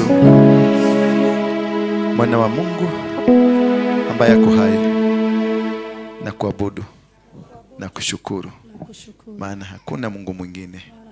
Ongoza njia zangu, nipatie maelekezi, niongoze, nibariki, na ungama dhambi zangu zote nilizozitenda kwa makusudio na zile nilitenda bila makusudio. Roho Mtakatifu niongoze, nitumie kama chombo, nikawasaidie watu ambao umewatenga kwa ajili ya utukufu wako. Sasa nataka ni unyamaze tu hivyo.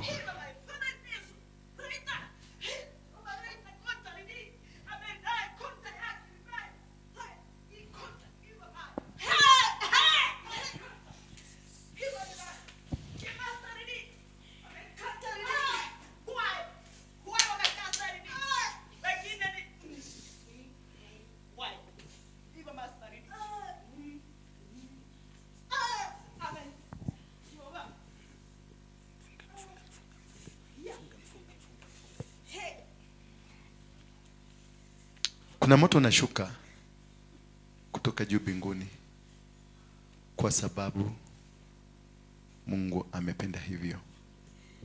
Kuna kitu ambacho Mungu anatuhukumu nacho, ya kwamba hatujakaa kulingana na anavyotaka, hata hatujampendeza. Mavazi yetu, mazungumzo yetu na fikira zetu. Mungu akiwa mbinguni anatetezi, anauliza ni kwa nini mnachafua madhabahu yangu? Mungu wa mbinguni awasamehe. Nyamaza tu, kuna sauti ya Bwana inateremka na kuna jambo angetaka kutuambia.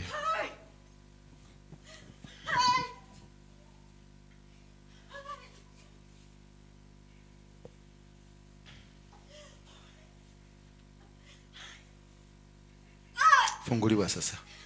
Funguliwa.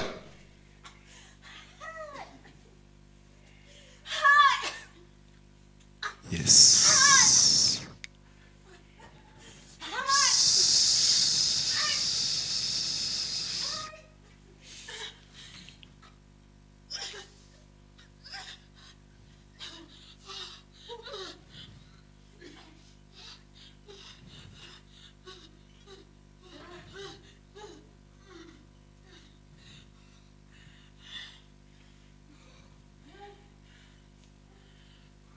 Kuna watu wanne wametengwa kuwa manabii.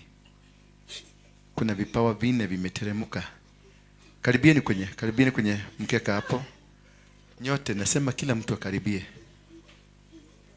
Kila mtu akaribie. Mungu amekufungua.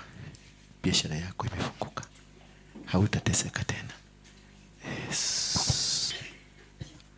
Yes. So inua tu mikono yako. Kuna vipawa vinne, vitano, in fact vitano vimeachiliwa. Sijui vimekaa aje, sijui ni za nini, lakini katika ufalme wa mbinguni. Yes. Nikihesabu ndio hizo zinakuja.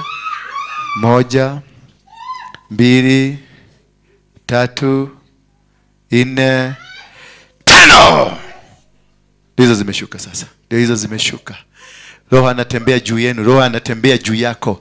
Roho wa Bwana anatembea, utatembea, utasikia sauti kali. Moto utawaka kwenye masikio yako, moto utawaka kwenye miguu yako, moto utawaka kwenye utumbo wako, moto utawaka kila mahali, mikono itachacha moto.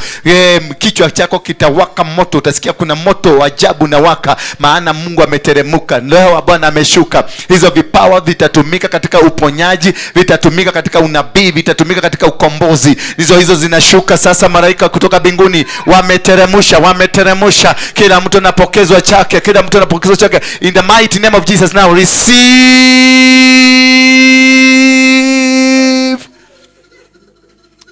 Yes. Oh yes. Yes, I can see it. Rinai kataya rabasete terebo. Yes.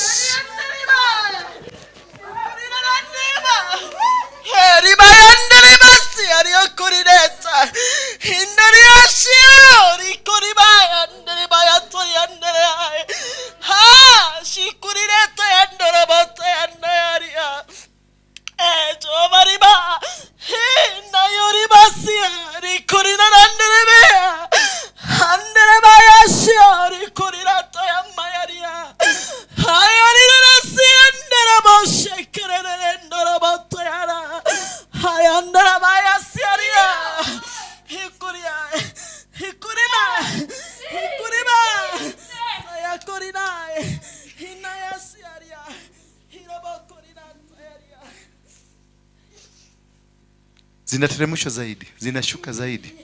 Weka moyo wako tayari for the empowerment. Weka moyo wako tayari.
Yesu.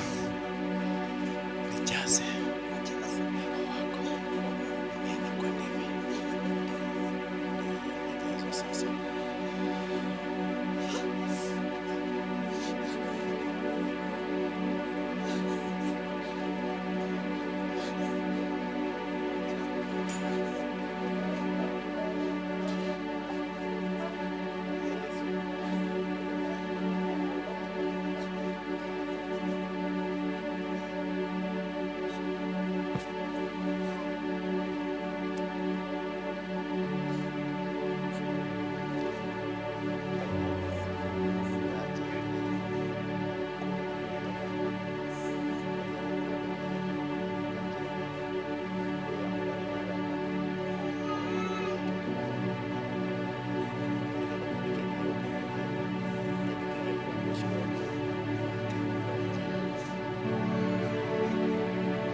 Nguvu za wachawi na za waganga za Illuminati, I command you out now.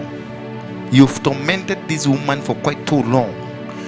Shetani umemfanyisha kazi mbaya na ovu, takataka nyingi umembebesha, lakini kutoka sasa naachilia moto juu yako. Hauna mamlaka juu yake tena, hauna uwezo juu yake tena, hauna uwezo tena, hauna uwezo, hauna uwezo. I dismantle every power, I dismantle every unit of devil worshippers, I dismantle every spirit of witchcraft, I dismantle every communication, nyota za kishetani, anga za kutoka kwenye bahari, anga za uchawi kutoka baharini, kutoka kwenye anga na hata kutoka kwenye nchi kavu, yote ninaibomoa katika jina la Yesu Kristo. Moto wake sasa chomeka, chomeka, chomeka, chomeka. You are powerless. Hilizi walizokupatia ati ubebe ukafanya nazo kazi, ninazikanso katika jina la Yesu Kristo. Mavazi waliobeba ndio waweze kufanya kazi nayo, you are powerless in the mighty name of Jesus Christ. Unafunguliwa sasa. Amefanyishwa kazi ngumu sana huyu mama na watu ambao ni wachawi na waganga, na unapofunguliwa pia kuna mtu mwingine anafunguliwa hapo, maana this is a principality, this is a principality. Iko na nguvu kutoka baharini. Waliiba nyota yake, wanaitumia kule baharini kuvunja falme, kuvunja biashara na kuvunja ndoa. 1, 2, 3, 4, 5, 6, 7. Ninakutoa huko baharini, ninakuregesha hapa kwenye duniani ukamtumikie Yesu. Amen. You are free.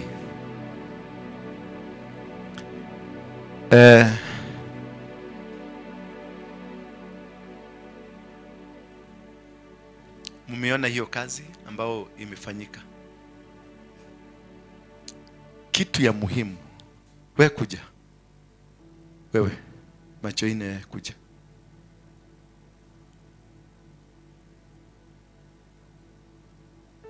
Unafanya kazi wapi? Huh? What have you been doing? But kazi imepotea. Kwa nini? Why do you think is the reason? Who is Frederick? Who is Frederick?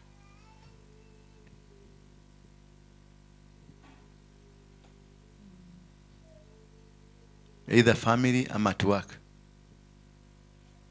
Unless I take some time to remember. Okay, take your time. Take your time to remember. But you tampered with somebody.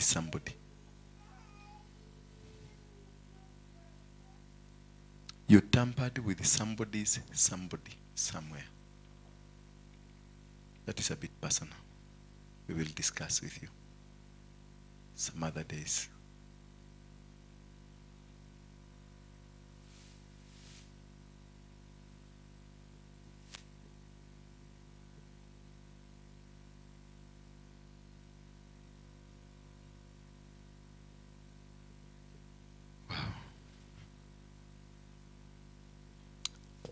Ina mkono wako mmoja wa kulia juu. Mwambie asante Yesu kwa kunifungua. Umefunguliwa. In Jesus name. You are free now. You are free. You are free. You are free. Kuja nyinyi watu wa Thika, kujeni hapa. Watu kama ulitoka Thika, kuja hapa. Songeni tu nyuma kidogo. Watu wa Thika wote. Kama umetoka Thika, kuja hapa. Grupu ya Thika, kujeni tu hapa. Patie mafuta. Wewe ni nani?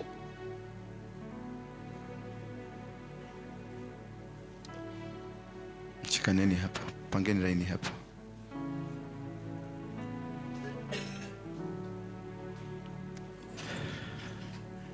Baba, nakushukuru. Hawa ni watoto wako. Kuna yule mtoto ambaye alikuwa amepotea, lakini aliporudi nyumbani alipokelewa. Hivyo nawapokea watoto hawa katika nyumba hii. Walikuwa wamekukosea, lakini nakuomba tu msamaha. Juu ya mamlaka ulionipatia na baraka ambazo na milango ulionifungulia na vibali ulivyonipatia na kazi na mamlaka ulionituma nikafanya juu ya binadamu. Nainua mikono yangu juu kuungama dhambi zao walizozitenda kwa makusudio na zile walitenda bila wao kujua. Zile walitenda kwa sababu ya kushawishiwa, wama zile ambazo walitenda kwa wao wenyewe kujipendelea.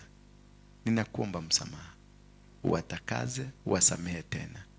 Wafungulie, kupatie kibali, ukawakumbuke kwenye kazi zao, ukawakumbuke kwenye njia zao, na hata kwenye huduma wakumbuke.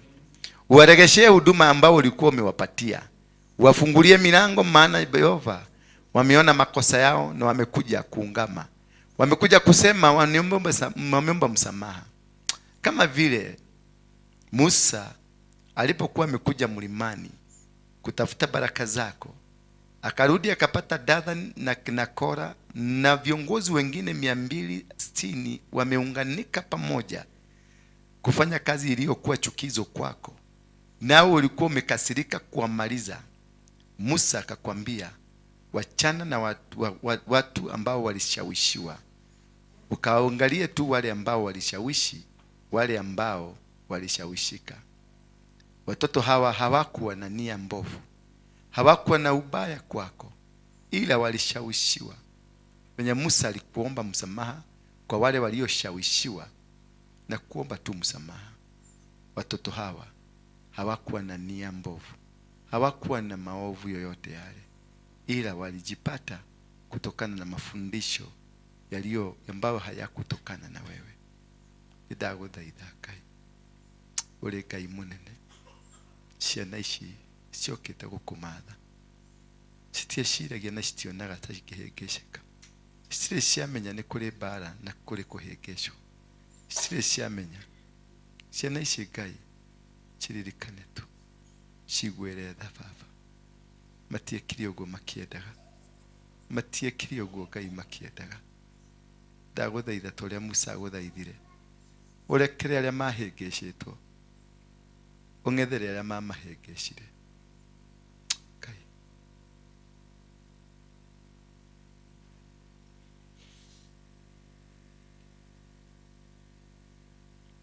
ndaguthaitha Baba, wananjigua ndanakũrĩrĩra, ona rĩrĩa itakũĩ, rĩrĩa itakũrũmaga thutha, nĩwanjiguĩrĩire tha Ngai. Ndaguthaitha ndũkamatuĩre matua maritũ Ngai.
Usinipite Mwokozi,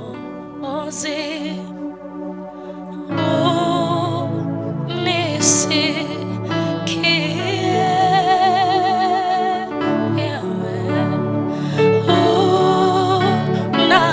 unapozuru wengine,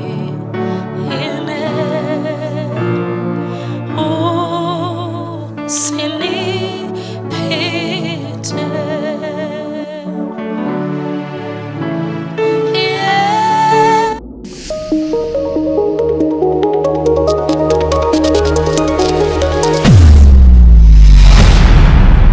Bethel Clouds TV, empowering lives.